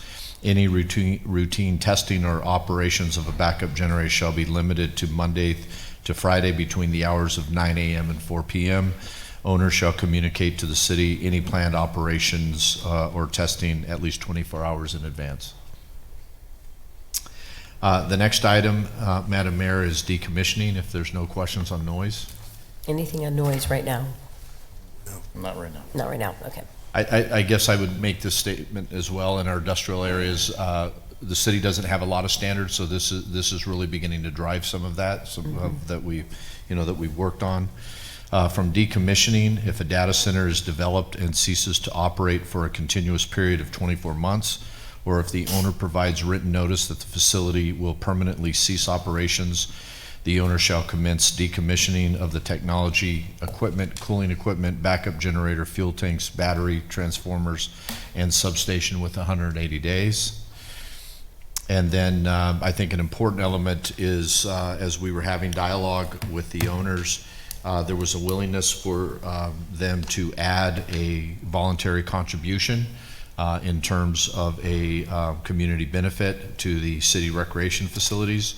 Owner has agreed to make a contribution of $5 million to the city for the use by this city for recreational facilities if the property is developed as a data center. The owner shall remit a contribution in the amount of $2.5 million for each of the first two phases of the project at an issuance at the issuance of the certificate of occupancy. So ultimately, a contribution back to the community for recreational facilities. And so, any questions on those last three: decommissioning, noise, or voluntary contribution? Any questions at this point? Okay. Okay, Larry, we're good. If not, Madam Mayor, let me talk about a couple of the items that are not included in these conditions that ultimately, some of the questions that we filled, I think it's important for our residents to know that we've been looking into this. I know that the item about testing for PFAS is something that many of you have gotten questions on as well. I will tell you that at least in our dialogue with the group, there's not any intention to have any type of discharge that's going on to the property. Their intention is to discharge into our city wastewater treatment plant, like most industrial developments. And so we continue to have dialogue related to PFAS. I ultimately believe that some of this is on the water generation side, not necessarily the effluent. So we've been given the information for the city of Tucson water director that has some information that we'll be looking into, maybe something that we ultimately can attempt to address as part of the site plan, or perhaps even in dialogue with a potential user in the future. And Larry, with that, so if there is a change, right now there's no discharge, but if there was a change, they would have to let the city know? That would actually be part of the site plan review that we Right. actually, and the civil plans that would ultimately be submitted. And Mayor, I do want to talk specifically, after the property owner has spoke, I want to talk about the next steps from the Perfect. city's perspective. Okay. As I said earlier, at least at this point, there's not been an end user identified specifically, so we do not have any specific details related to that. Okay. But ultimately, there will be opportunities. I also want to talk about economic development, economic impact after we're done with the technical provisions of this as well. I do think it's important to note that the waiver components, I've talked primarily about obviously about the conditions that we've talked specifically that we may have been incorporating into from an operational perspective. The waiver ultimately talks about some of the things that I've outlined, that the waiver is in lieu of the CUP, that there's not a separate process that they would go through on from a zoning perspective. I do think it's important to note as well that under Section 7 of the agreement, there is a provision that basically talks about the covenants running with the land. This particular waiver runs with the land and outlines some provisions related to timing and the like. So, but ultimately it will be a recorded document that ultimately would run with the land, could be assigned and whatnot.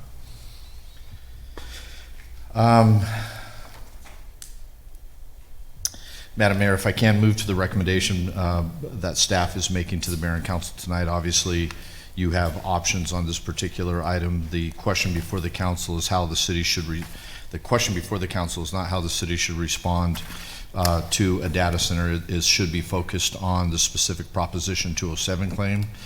It is our belief that that it allows us to protect the taxpayers from the claim and maintain the city's current zoning policies in the future. The conditional use permit process.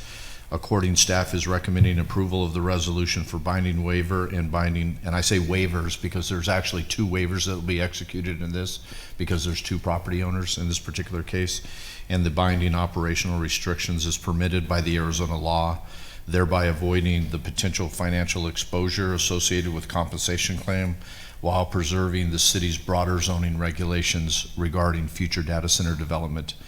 The waivers will incorporate not only the statutory waiver requirement, but also include the conditions on utility coordination, water use, power, electrical demand, noise, decommissioning, and community benefit. In this case, staff believes this approach most appropriately balances the city's responsibility to protect the city's public interest and responsibly manage taxpayer resources with the obligation under the Arizona Private Property Rights Protection Act. The proposed waiver is a property-specific remedy authorized by state law that resolves the pending claim without repealing or undermining the city's broader legislative policy governing future data center development. By granting the waiver only for the subject property, the city preserves its adopting zoning regulations and its ability to continue reviewing future data center proposals through the conditional use permit. At the same time, this approach substantially reduces the uncertainty, the litigation costs, and potential financial exposure associated with the Proposition 207 claim, while allowing the city to secure enforceable development and operational environmental standards to protect the community. And so with that, Madam Mayor, as I mentioned a minute ago, I do have a few more topics that I want to cover related to specifically to site planning and to economic development. Okay. But I think given the fact that I've spent, I don't know how long, you could tell me, about 45 minutes making this presentation. And I, again, want to thank the utility providers for being here. I knew that they would be of great assistance. Perhaps we ought to hand the baton to the property owners team and let them introduce themselves and perhaps make comments in regards to the item this evening. Great, thank you. You can have a drink of water. Do you need more water over there, or are you good? You might need water. Okay. Hi there. If you can definitely introduce yourself. Thank you, Mayor, council members, and thank you, Mr. Raines. Jason Morris, with you, Morris Ball, on behalf of the applicants, or in this instance, the claimants. And truly, I appreciate the detail and the length to which the city manager has explained this matter and gone through all of the items that are part and parcel of what's before you, because it is. This doesn't happen often to a lawyer, but he's taken away all of my best lines, and he has given the highlights of my presentation. So rather than force you to sit through that again, what I will say is, first of all, your staff has been very comprehensive in their approach to this. And I mean that in that they were not overly solicitous of our needs, but they were highly defensive of the city's needs. And as a result, what we have is a binding document that addresses what's occurred in this industry. And I say this industry because we're not talking about what has occurred in Arizona. or even the Southwest. What's happened with this particular use, and I can say this because I've been doing land use in Arizona for over 30 years, and I've done dozens of data centers during that time, and they were non-issues. They were some of the easiest cases that my office would process because they looked and acted like an office building or an industrial building. They generated almost no traffic, which, as you know from zoning cases, is always a major issue. And they didn't disturb the surrounding community. What has occurred, and what often occurs with every use, whether it's bashes getting larger and holding more products and creating either just a different land use impact, and then really creating a hypermarket, right? We get to the Costco's of the world or a super center. They all started out as a retail use and they had very few impacts. But as data centers in particular have become more important in terms of the infrastructure of everything we use day to day, the digital world that we now live in, and there were other items on this agenda that attest to that, but also just I know my daily use between the computer and the phone. I understand the impact and the digital footprint that we have as a result of that, and data centers have grown accordingly. With that growth have come ramifications. And like any use, they are judged by the worst example anywhere internationally or nationally. So we as an industry and as landowners, and also the city, has come to now guard against what these ramifications can be. So, we've gone from a data center being allowed by right in this city. In a very short amount of time, you reacted as a council and said, you're not comfortable with that by right. And instead, you put belt and suspenders on where they can be. And you've placed yourself as a city council as the arbiter of where every subsequent data center, should there be other data centers in the city of Casa Grande, will be located. Your staff took that and ran with it with this waiver, because I would explain the Prop 207, the process, but it's already been done. I felt like I was back in law school. It was done very well. You understand what happens and what occurs with a Prop 207 waiver. But your staff is not just issuing a waiver. They've not just put a waiver in front of you. What they've put in front of you is a document that addresses the concerns that have been heard in other states or in other places where data centers have run afoul of the public. Water use, electrical use or power usage and generation, and noise. All of those are handled within this document. But in addition to that, as we heard, there is also a total voluntary contribution of $5 million in the aggregate for both of these sites for use in your recreation. Coming from a city which literally within months was allowing or could have allowed these as a use by right, and none of these conversations would have taken place, to a place where we're standing in front of you with a negotiated document that gives you protections and a benefit to the community, is something that I think allows both sides to win. So really that was my purpose in being here and allowing the team to answer any questions that you may have, but also to introduce former Supreme Court Justice Andy Gould, who's a member of our team, just to talk about the document itself, and I think he'll reiterate some of the points that we discussed. Thank you. Great. Thank you, Jason.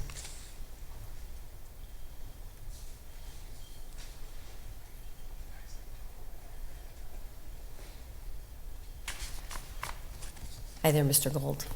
How are you, Mayor? Good. Members of the council. I think we know somebody in common. I practiced with your husband many years ago, so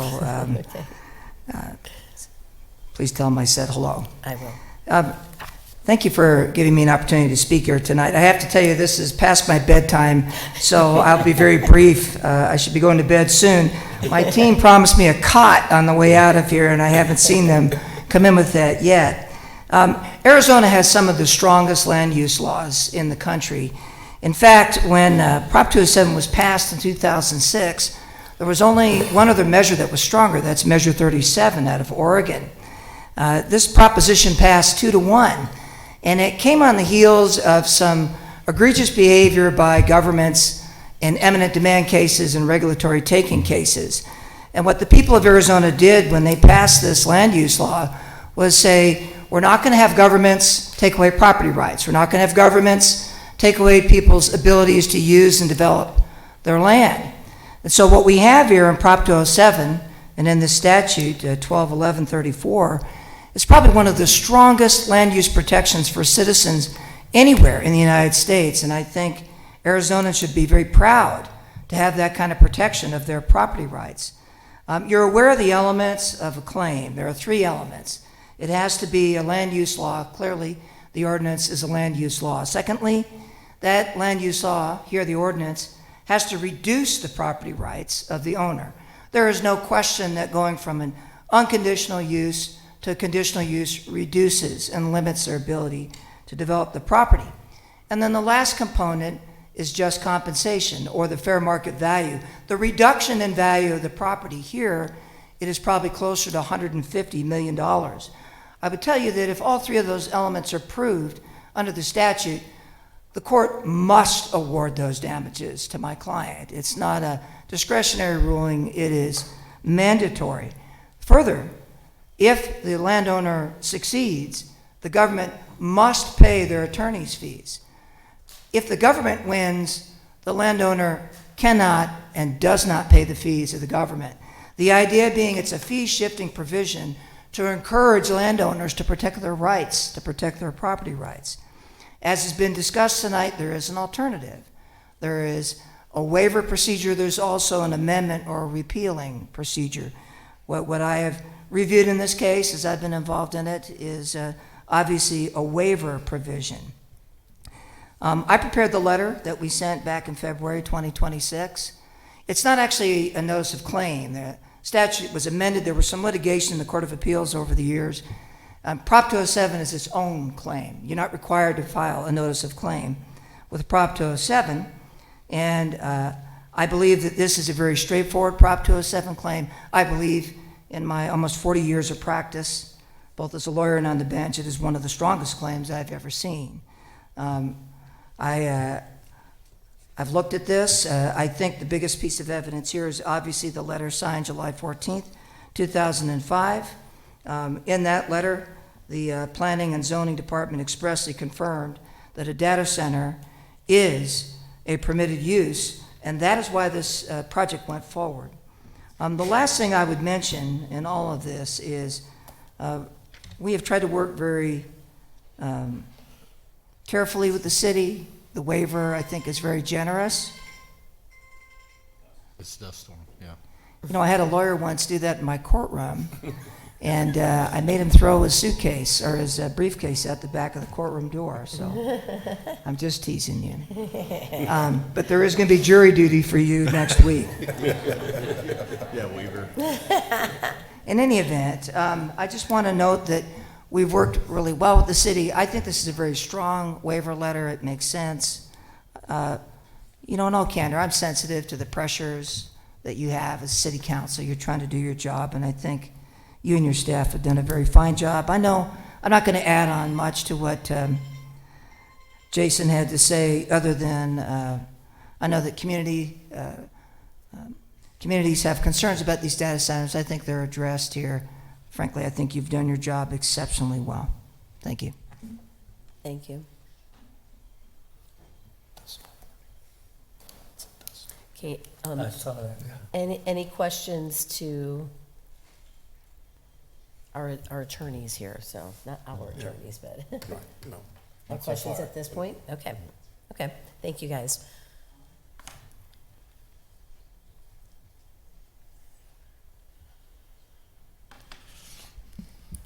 Madam Mayor, should I continue then Sure. before we open it up for comment?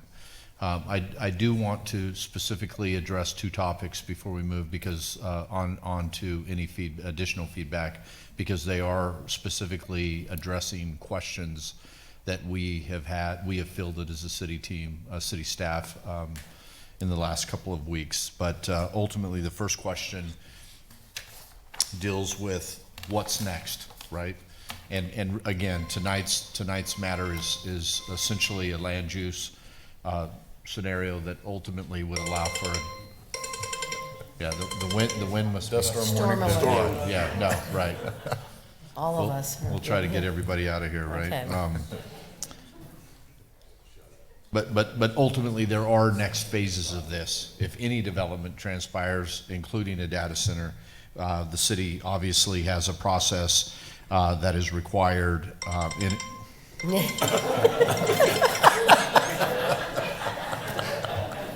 How many people are in here? Yeah, no, it's going to go one to one. It's going to go up Is the 100 storm times. going just one phone at a time? There are additional steps that are required before any type of construction, any type of development could transpire on the property, and data center or any development, and that typically is a site plan submission. Obviously, the developer must submit a detailed site plan to the City of Casa Grande Planning and Development Department for review. There's a public notice that's given to the property owners surrounding the site. They're notified and would be given an opportunity to review the proposal and provide comments. And then obviously there's a city review, and the city staff would be evaluating the site to determine whether it is, whether it is compatible with the city zoning ordinances and other applicable development regulations, adequately addressing the conditions if approved in the binding waiver, adequately addressing anticipated traffic access and parking, and demonstrating that the site can accommodate the proposed use and all requirements improvements while meeting the approved operational restrictions outlined in this waiver. I think it's important for everyone to know in the community that approval of this waiver does not authorize construction. There's still work to be done. The project must be completed to meet the city site plan review process and satisfy all applicable local, state, and federal requirements before development can proceed. The next item, and we've had a handful of questions related to the economic impact. And as we discussed at the July 20th meeting, there is a potential economic impact to any community that has development, but certainly from a data center development perspective. There has been some work done by the owners on the economic impact to Casa Grande if a data center were to develop. And ultimately, I'm referring to the analysis that was put together. We agree with it. It was done in a very conservative nature, one that considered items like them bringing their own power and the like. And so it's not been done, the analysis has not been completed specifically for an end user. That's something that we likely would want to do as a staff if there is one that is secured and we move forward. But ultimately, what you'll find is that the city will receive, the project investment is estimated at roughly $5 billion. That in the initially during construction phase would generate roughly $65 million of construction sales tax that would come in that would be paid to the city, remitted to the city through the Arizona Department of Revenue.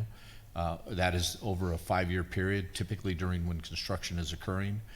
There would be a 20-year property tax revenue stream that would be in the vicinity of $55.3 million as well. And on a very conservative estimate, full-time jobs would certainly start somewhere in the vicinity for a development of this nature in the 220 range. As I explained on the 20th of July, typically data centers have lower numbers of direct hires, but they do have a tremendous indirect hire base. They hire a lot of contractors and the like that will come in and maintain AC units and the like. And so that summarizes from a city perspective. The other question that we've been asked is what are the local school district impacts? And over that same 20-year period, the school districts see a sizable impact because of their reliance on primary property taxes. And for the districts in Casa Grande, and I believe this includes the Central Arizona College as well, it's roughly $210.3 million in that 20-year window. And then finally, Pinal County, who receives an impact every time we land a project here in Casa Grande or a project transpires, roughly $17.9 million in county sales tax and $134.8 million in property taxes over that same 20-year period. And so with that, Madam Mayor, I would certainly stand for any additional questions that the mayor and council may have. Okay, any questions? Comments? No questions, comments? Okay. I think you're just like, wow, okay, you're pretty thorough on that presentation, so we really appreciate it. And you know, just appreciate everyone being here and those watching online. I know there's a lot of people that are interested on what's going on. For all the people that submitted, you know, comments online, emails, telephone, you know, when you talk about, Mr. Gould talked about, you know, that our staff did a good job, you know, when it came to a comprehensive presentation and, you know, kind of defending, you know, us. And that's because we are listening to the community. Sometimes people don't think we are, you know, but like you said, I've talked to some of my fellow mayors and some of the things that these, you know, what's happening in other cities regarding data centers.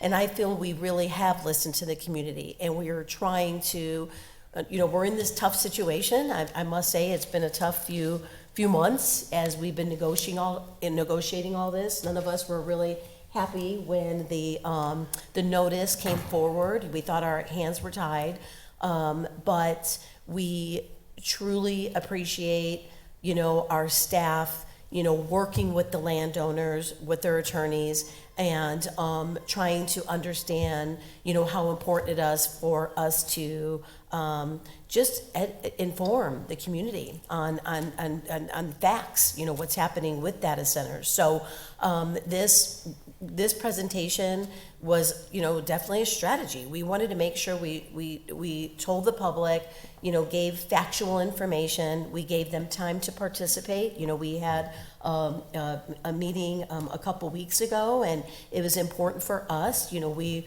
were advised to move forward and fast on this process, but, you know, we as a council and staff really felt that we needed to give the community time to absorb it. I mean, some of you are experts at this stuff. You know, you've been studying this, you know what's going on, but for our community, this is the first time. And they're getting their facts from TikTok, and they're getting their facts from CG Chat, and they're getting their facts from their neighbor. So we wanted to make sure that we were providing everyone with as much information that we were gathering, you know, and doing our due diligence to show that we want to make sure that we are protecting, you know, our community. So I just, I just, you know, I want to, you know, thank these property owners for being willing. You didn't have to do this. You didn't have to put these conditions. And we know that. We know. And we were told today that this was probably a pretty strong Prop 207 case. And so we know that these landowners and developers did not have to do it, and they did. And so in the end, we were trying to put conditions to manage, and you know, we all stood strong on the conditional use permit and how we want to make sure that people are being responsible, you know, and data centers case by case. And with these conditions, I really feel that that is incorporated into this waiver. So it's going to help us as we move forward for you know, with future data centers. So so again, I, you know, thank all the people that, you know, participated in the public process. We're trying to get information, inform, you know, we just appreciate that. To staff for, I mean, poor Brett and Larry. Larry, you just keep losing more and more hair, I think, every time. Every time I see you, but sorry, I have to joke with him. But it really, you know, took us some time. So thanks for your patience. You know, thanks for the participation. You know, I feel that, you know, you all have done a great job in addressing the concerns from our community. And again, I'm thankful that these landowners have listened and want to be good community partners and are willing to put these conditions that are very strong into this waiver. So again, thank you, everyone. Madam Mayor? Yeah. Okay. Yep. Perfect. Thank you. So, a couple more comments. So the first public comment is Casey Day. Thank you. Apologize about earlier. No, no problem. Okay, I also want to apologize for my lack of oratory skills in advance, but my notes that I had previously made on this, again, it's Casey Day, 25150 Clayton, West Clayton Road, Casa Grande. Okay, now, I live across the street from where this property is, and even though I am not a city resident because I live on the west side of that road versus the east side of that road,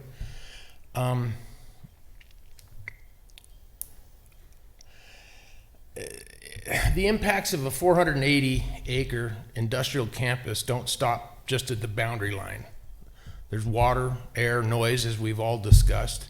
There's also wildlife and the traffic that crosses jurisdictions. And so will the consequences of this project, in my opinion. And I want to be clear on the onset, I fully respect the claimant's rights, property rights, but the families that are living in very close proximity, including the long-established residential homes, the horse farms that's right across the street, they have property rights too, as well as quality of life rights, and the groundwater rights deserve equal consideration in this process, in my opinion. Tonight's agenda item is the Proposition 207 binding waiver enforcement. Now, this is not a data center approval. It's about this waiver. But approving this waiver, in my opinion, removes the city's strongest tool, the CUP, or the conditional use permit process. I came in on this late. Obviously, this has been in the process for some time, but I personally don't know of any hydrological or environmental or noise studies that were available for public review. Maybe they are, and after this, if somebody could correct me, I'd be happy to look at them. Once the waiver is granted, the city's leverage, in my opinion, to require mitigation later is significantly reduced. According to the city's own FAQ, which I just read tonight, the proposed campus could include up to 10 buildings totaling roughly 3.25 million square feet and would rely primarily on groundwater. The FAQ also indicated that the potential water use approaching 800 acre feet per year. That was news to me, I just learned that tonight. However, for the other people that are here that aren't aware of what 800 acre feet are, that's more than 260 million gallons. All right, that's like between 2,500 and 3,000 residential homes every year. That's a whole community. So, my time is expired. I have a lot more to say, but obviously my time is expired. So you only give the 3 days. I did, and I just 60 decimals. That's like you and me talking, right? But that's a hum. That's 24/7. That goes right through a building. It's a totally different kind of noise. Thank you. Okay, thank you, Casey. Okay, and then we have Tyler Stein. Hi there, Tyler. Mayor and members of the council, my name is Tyler Stein, address 810 East Stonewood Drive in Casa Grande. I am the policy analyst with Rural Arizona Engagement, and we are here to speak in opposition to the Prop 207 waiver. Rural Arizona Engagement is not outright opposed to data centers, but far too often, rural people are missing in the spaces where discussions about their communities are being made. When the city passed code text amendments that required data centers to obtain a conditional use permit, that was a victory for rural community members. but when it was announced that the city was considering a waiver of the conditional use permit for a potential data center, I felt like you were basically walking back what you promised. When you put in the code text amendments, that was your way of saying you weren't going to mess around, that you were going to give the public the opportunity to give feedback on data centers in a public forum. I understand the reason you are considering this waiver is due to unique circumstances that you believe put the city at risk with this particular plot of land, and that you would fight for a democratic process in the future. The reason I'm here today is not to condemn you for considering this waiver, but because we don't believe the property owner has a strong Prop 207 claim. If you approve the waiver for a data center on this land, you would allow the project to consume 800 net acre feet of water per year, or approximately 260.7 million gallons. I want to emphasize that this is net acre feet, not gross acre feet. So the true amount of water for this data center could be far greater. We are in a mega drought, and Arizona is at high risk of getting cut off from the Colorado River by the federal government. If those cuts were to take place, Casa Grande would be among the first to lose access to the Central Arizona project, and we would become more dependent on groundwater. How can your average citizen compete with a billion-dollar corporation that can afford to dig deeper and deeper into our aquifer? Before you move forward with approving this waiver, consider the future, and in the future, how you would explain to your constituents and neighbors why you allowed this data center to exist as municipal wells are going dry and farming wells are collapsing. Please vote no on the Prop 207 waiver. Thank you. Thank you, Tyler. Okay, is there anyone else? Those are the only two speaker cards I have, but if there's someone else that would like to come up. And if you can give your name and address. My name's Eric Rivera, 1750 East Okatoa Drive, Casa Grande. Water usage. We just stopped housing. So when he said 4,000 homes, I mean, that's mind-boggling that we're just gonna allow a company. I didn't know Casa Grande was, I grew up here. Farmers, everything. I didn't know we were trying to become Mesa. Didn't know we were trying to become Tempe. People that moved here always liked a small home. Why are we trying to grow a data center? So my question to you would be is, are we gonna allow more data centers after this? Who's gonna stop it? And if their lawsuit is, we're depreciating their land if we don't give them this, but what about the horse owner that lives right across the street? Aren't we diminishing, because property around a data center doesn't become more valuable, it becomes less valuable. So what about their lawsuit? I mean, because their land's gonna become less. So are we gonna just allow all that rest of that land to be unfarmable? Because data centers, according to not just people that are running in across the country, the harm it does to animals. That's a known fact. So, I mean, what's gonna happen to their horses, to the farming community around there? Are we even thinking about that?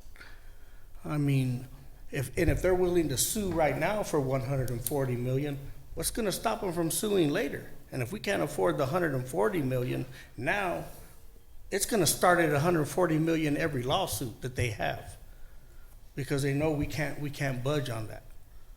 I just feel that I just don't understand what we're thinking. I didn't know Casa Grande was meant to be a tech hub. What are we gonna do when data centers are coming and taking most people's jobs around here? What are we gonna do? Are we gonna just give up our city to that? I just don't really understand what we are doing anymore. I mean, growth has to stop somewhere. We're only 25 miles wide. Can't grow too much bigger. Then what are we gonna do? We're gonna grow up? I don't understand. Do we even have a sense of what our future is supposed to be as Casa Grande? It just seems like we just changed it completely from when I was growing up. And I understand growth is inevitable, but what is the growth that you guys see? And when are we gonna stop certain things? I just feel that we should fight the fight that we can fight right now. Because later on, we can't fight. They got more money than us. Why do you think they come to small towns? They got more money than we do. Thank you. Thank you, Eric.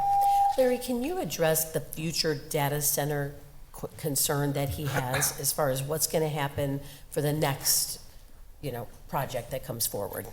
As far as the next project, Mayor, they would ultimately have to go through a conditional use permit, right? And maybe that's a better question legally for Brett, but at least in my mind, if future development comes in, that's going to be what we're encouraging them to actually follow as our conditional use permit in these industrial zoned areas. Right. Okay. Okay, any other questions? Okay.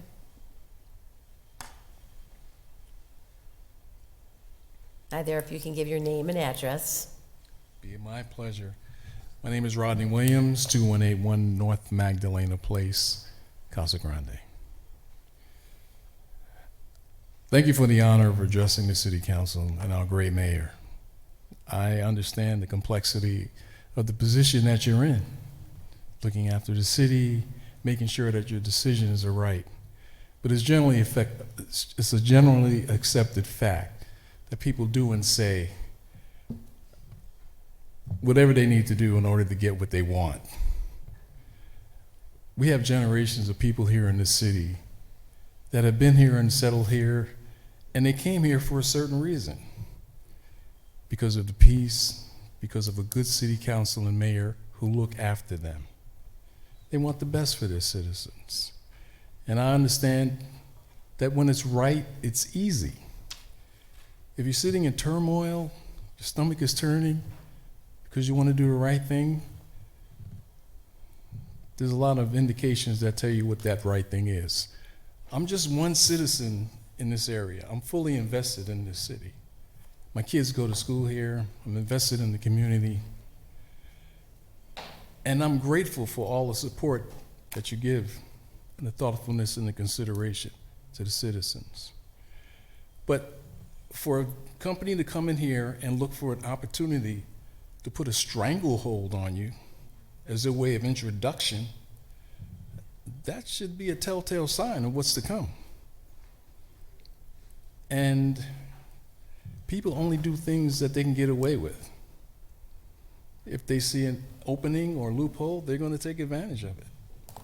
And y'all are a great city council. I would hate to see you continue to look for ways to allow this to happen. Thank you. Thank you. Is there anyone else?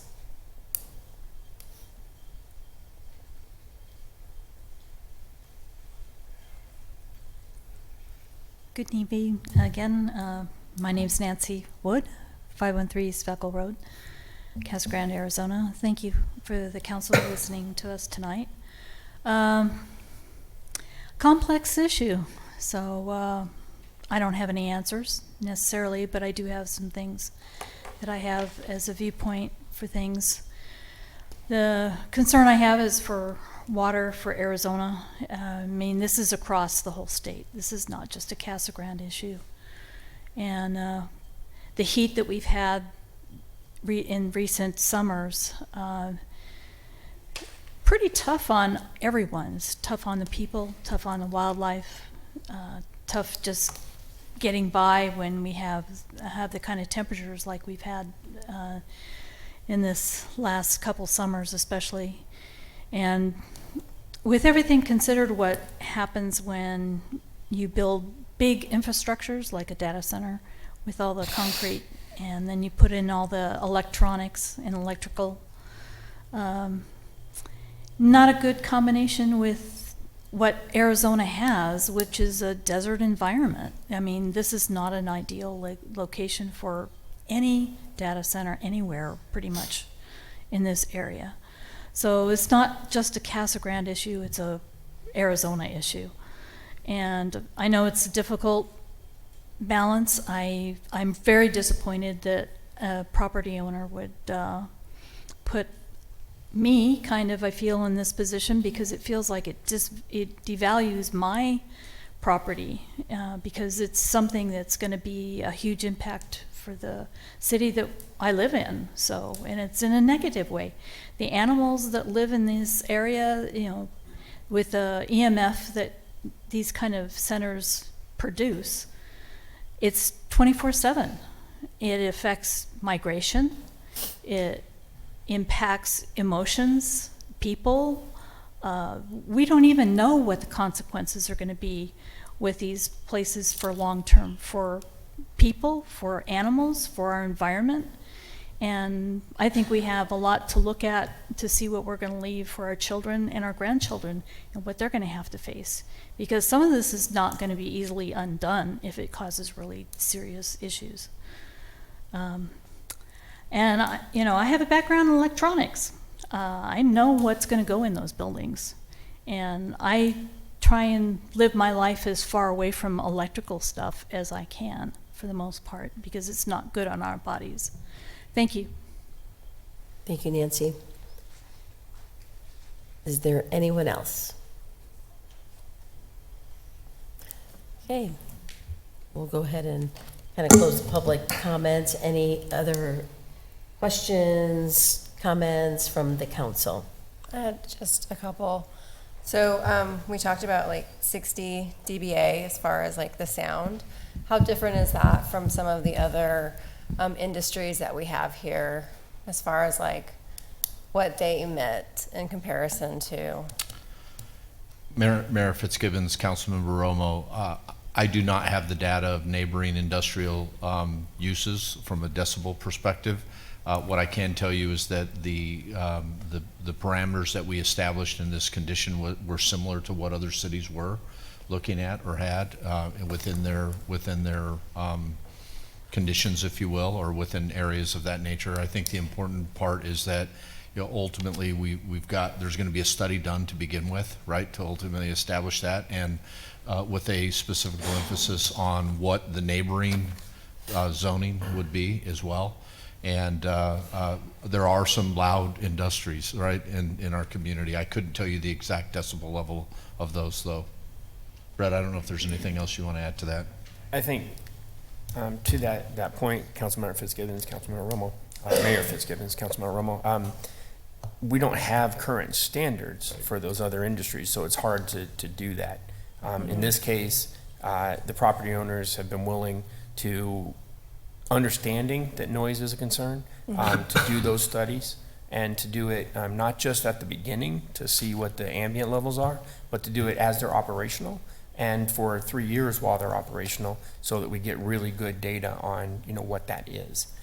So I think it's difficult to compare it to other industries because we don't measure those under other industries because they have no limitations. Okay, thank you. Questions, comments? Yeah, I just have a quick couple comments about the water use. I mean, it's factual that we capped them at 33% less than the current use, so we're actually saving water on this waiver. The other thing, the noise. We had the opportunity to visit Goodyear, a few of us, and Goodyear has 7 data centers in their city, and I asked the question specifically on noise, and they said they had one complaint. They said the one complaint was when they fired up all the generators all at once, and they had a noise complaint, but it was they were testing the generators. And so I thought that was interesting because they went back to that resident later on and they said, do you notice a difference now? I go, oh yeah, it's fine. And they were within, what, 300 foot of the data center? It was close. It was close by, yeah. And then I did ask them specifically about the property devaluation. If homes located near those data centers had a decreased value to their property, they said, no, matter of fact, the properties all around the board have gone up. So there was no real reduction. No one's refusing to buy homes next to those things. And this is from Goodyear, from the city of Goodyear. Other cities might be different, just using one comparison. The other thing, we got the chance to go into the data center. Went into the data center, looked around, walked outside. I could not hear any noise at all on the exterior of the building. No hum, no noise. I asked about a low frequency hum that I've heard a lot of people talk about. that people could hear from miles away from this low-frequency hum. They said they had not heard of that. They looked at me like I was crazy. They said they have 7 data centers, and they said they have had 0 issues with the low-frequency hum, noise pollution, or anything. And that's just from the city of Goodyear, so I can't speak to what gets developed in Casa Grande. I'm just using that for a comparison and their experience that they've had in their city. And like I said, the big one was the water issue for me. But it is a reduction. And I want to point out, too, that it's not the data center that's coming in on this Proposition 207. It is local resident farmers, property owners, that want the right to sell their property. It's not the data center coming in forcing this down us. Thank you. Matt? You know, Lisa did a good job earlier, so I'm not going to cover all that, but this is tough. I mean, difficult and consequential, and this is an emotional decision. It's getting very emotional nationwide about these data centers, and I've done a lot of research on these myself, as we have, I think as we all have, and we heard the concerns about water, power, noise, environmental impact, agriculture, and those concerns were deserved to be heard, and we heard them, and they are addressed with these conditions, with enforceable conditions here. I mean, they are not dismissed. Don't think about it. And people think that communities are hiding these, and here we are in public. We wanted to make sure this was a public process that everyone could participate in. And we have a lot of industrial projects in town, Kohler, Lucid, Frito-Lay. We recruited all of those. We wanted them to come here. We did not ask for this data center. These were local residents owning this land, local farmers who came to us and said, we want to sell our land to make a data center on. We didn't force them to sell. We didn't ask them to sell. This is their choice as landowners. So they're the ones that could pursue this $140 million claim. And it is already zoned I-2. It's not like we're taking residential, we're not taking rural. It's already I-2 land that can be used for industrial development. You've heard of other cities that have moratoriums. I've looked into that a lot. I asked our lawyer, and he told me choice words that no, probably not a good idea. But most of the moratoriums you see are 6 to 12 months for people to learn, for cities to learn about how these data centers are and what they can do. And essentially we've done that because we started this back in February when the first letter came, and that's what we've been working on this whole time. So we're not changing the zoning. This is just a land use. And agriculture is still an important part, but these are farmers that are selling their land. They're not being forced by the city to sell their land. And data centers, I mean, they're getting a bad name. It used to be called the cloud. You know, I stored my photos on the cloud. This is on the cloud. But now it's called a data center. And I think, you know, everyone uses them every day. And the older ones use a lot of water, a lot of power, but there's a lot of new updated stuff in here. And this is tough. I've got friends here that I've known for 30 years that are not in favor of this. And it's tough to make these decisions. But I've done a lot of research to support and find the facts. And most of us use them every day. If you use Netflix today, Amazon, Google Maps, Facebook, Instagram, anything, artificial intelligence, smartphones, I mean, your hospital records, everything, these are all stored somewhere. And data centers is really where they are. We talked about benefits. I mean, other people ask me, well, what are they going to do for the community? Well, they're going to give $5 million to our aquatic center. You know, if it gets built, there's going to be a lot more property tax. They're going to pay their own way for everything they do. This is also coming up as a national security concern, if you've seen lately, about the U.S. having our own data so that we can do that. It's seen as infrastructure now. A lot of stuff I've learned is that if you get something like this, it promotes other growth with more jobs, other factories, other types of industrial that do have jobs. So again, I mean, this is kind of being seen as infrastructure now as more and more of this happens. It's not an easy automatic decision by any means. I mean, the potential litigation is a big part of it. Environmental infrastructure concerns have all been taken into account. And after listening to residents and you know, reviewing this information, I believe we, you know, created a lot of strong enforceable conditions, very similar to what a conditional use permit would have been going through this process. So it's our responsibility to hold development accountable if this passes, if this waiver passes, and required to operate as a responsible member of our community. So again, I lived here my whole life. I'm not going to move because, you know, we live here too. This is our home as well. So we are affected. I don't, no. Okay, other questions, comments? Yeah, I won't be as long-winded as Councilmember Herman.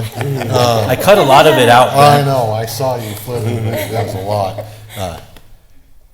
Go back to when we first went with this data center, where do we put them? And the whole reason we put them under a conditional use permit is because we wanted the opportunity to get some public input so that we could put restrictions on them, so we knew what technologies they were using, so we could, know the water usage, know the power usage.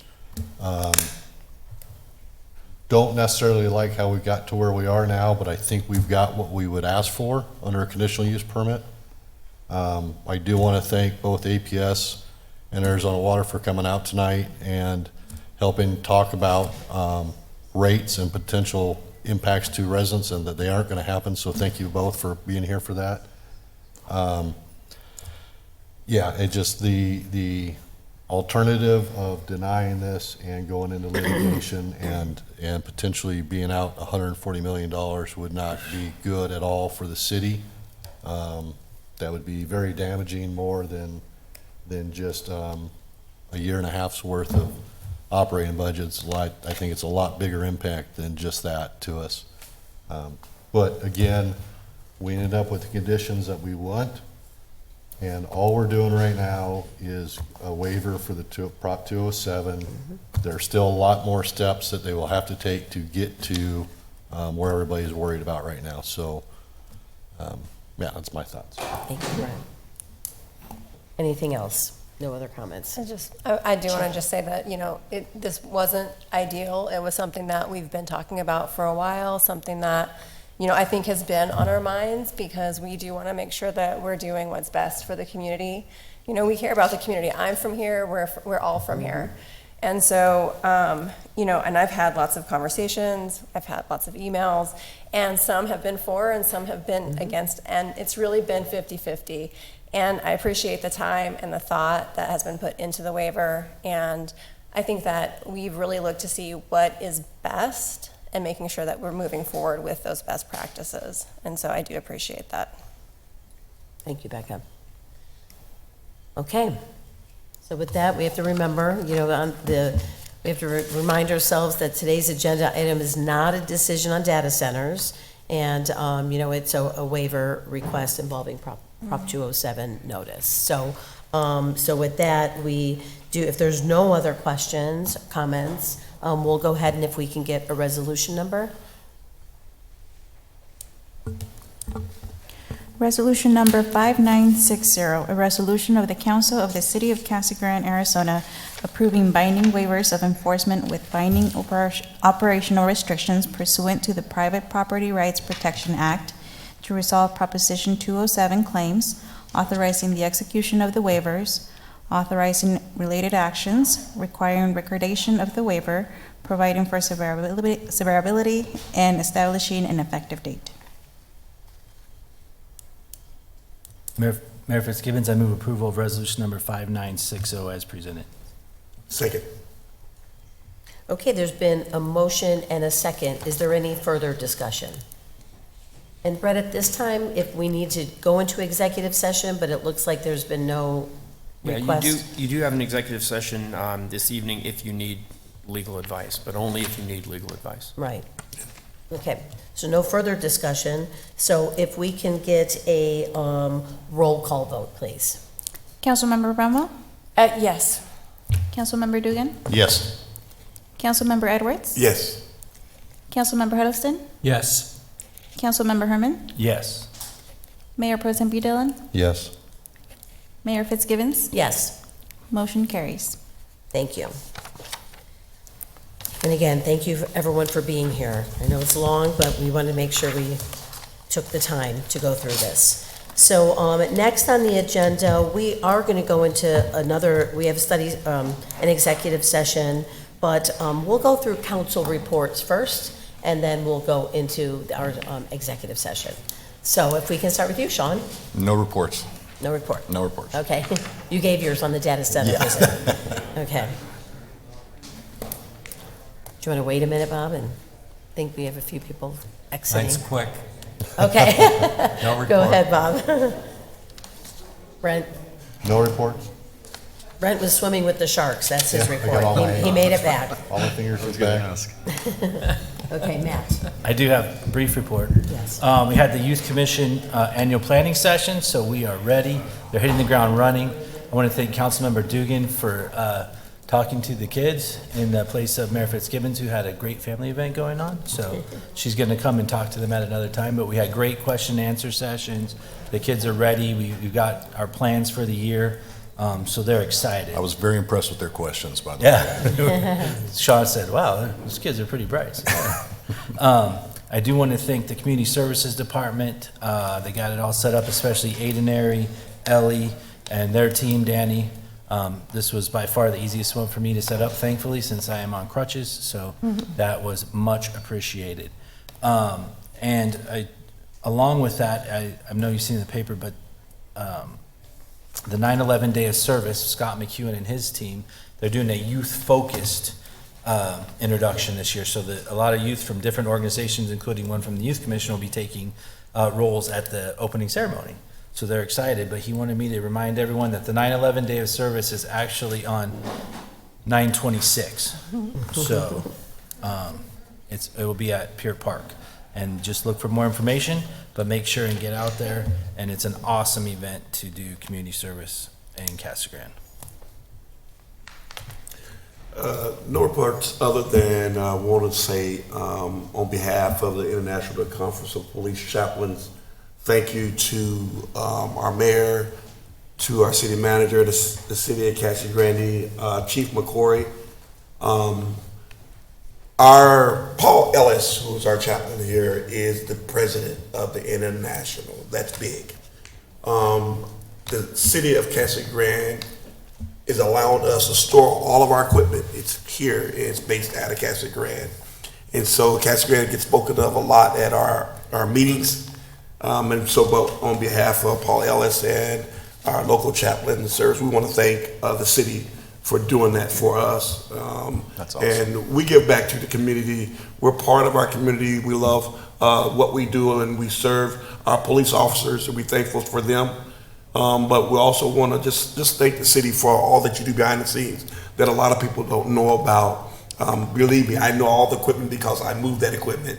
We just had our meeting in Spokane, Washington. I just got back on last week, and so was there for a full week. And so this is my second meeting, and Casa Grande is well represented from the president to the secretary, and I'm also a regional director, so I'm over California, New Mexico, Colorado, Nevada, Utah, Arizona. So thank you on behalf of the International Conference of Police Chaplains. All right, good. Thank you. Becca. I have a couple of things. Sure.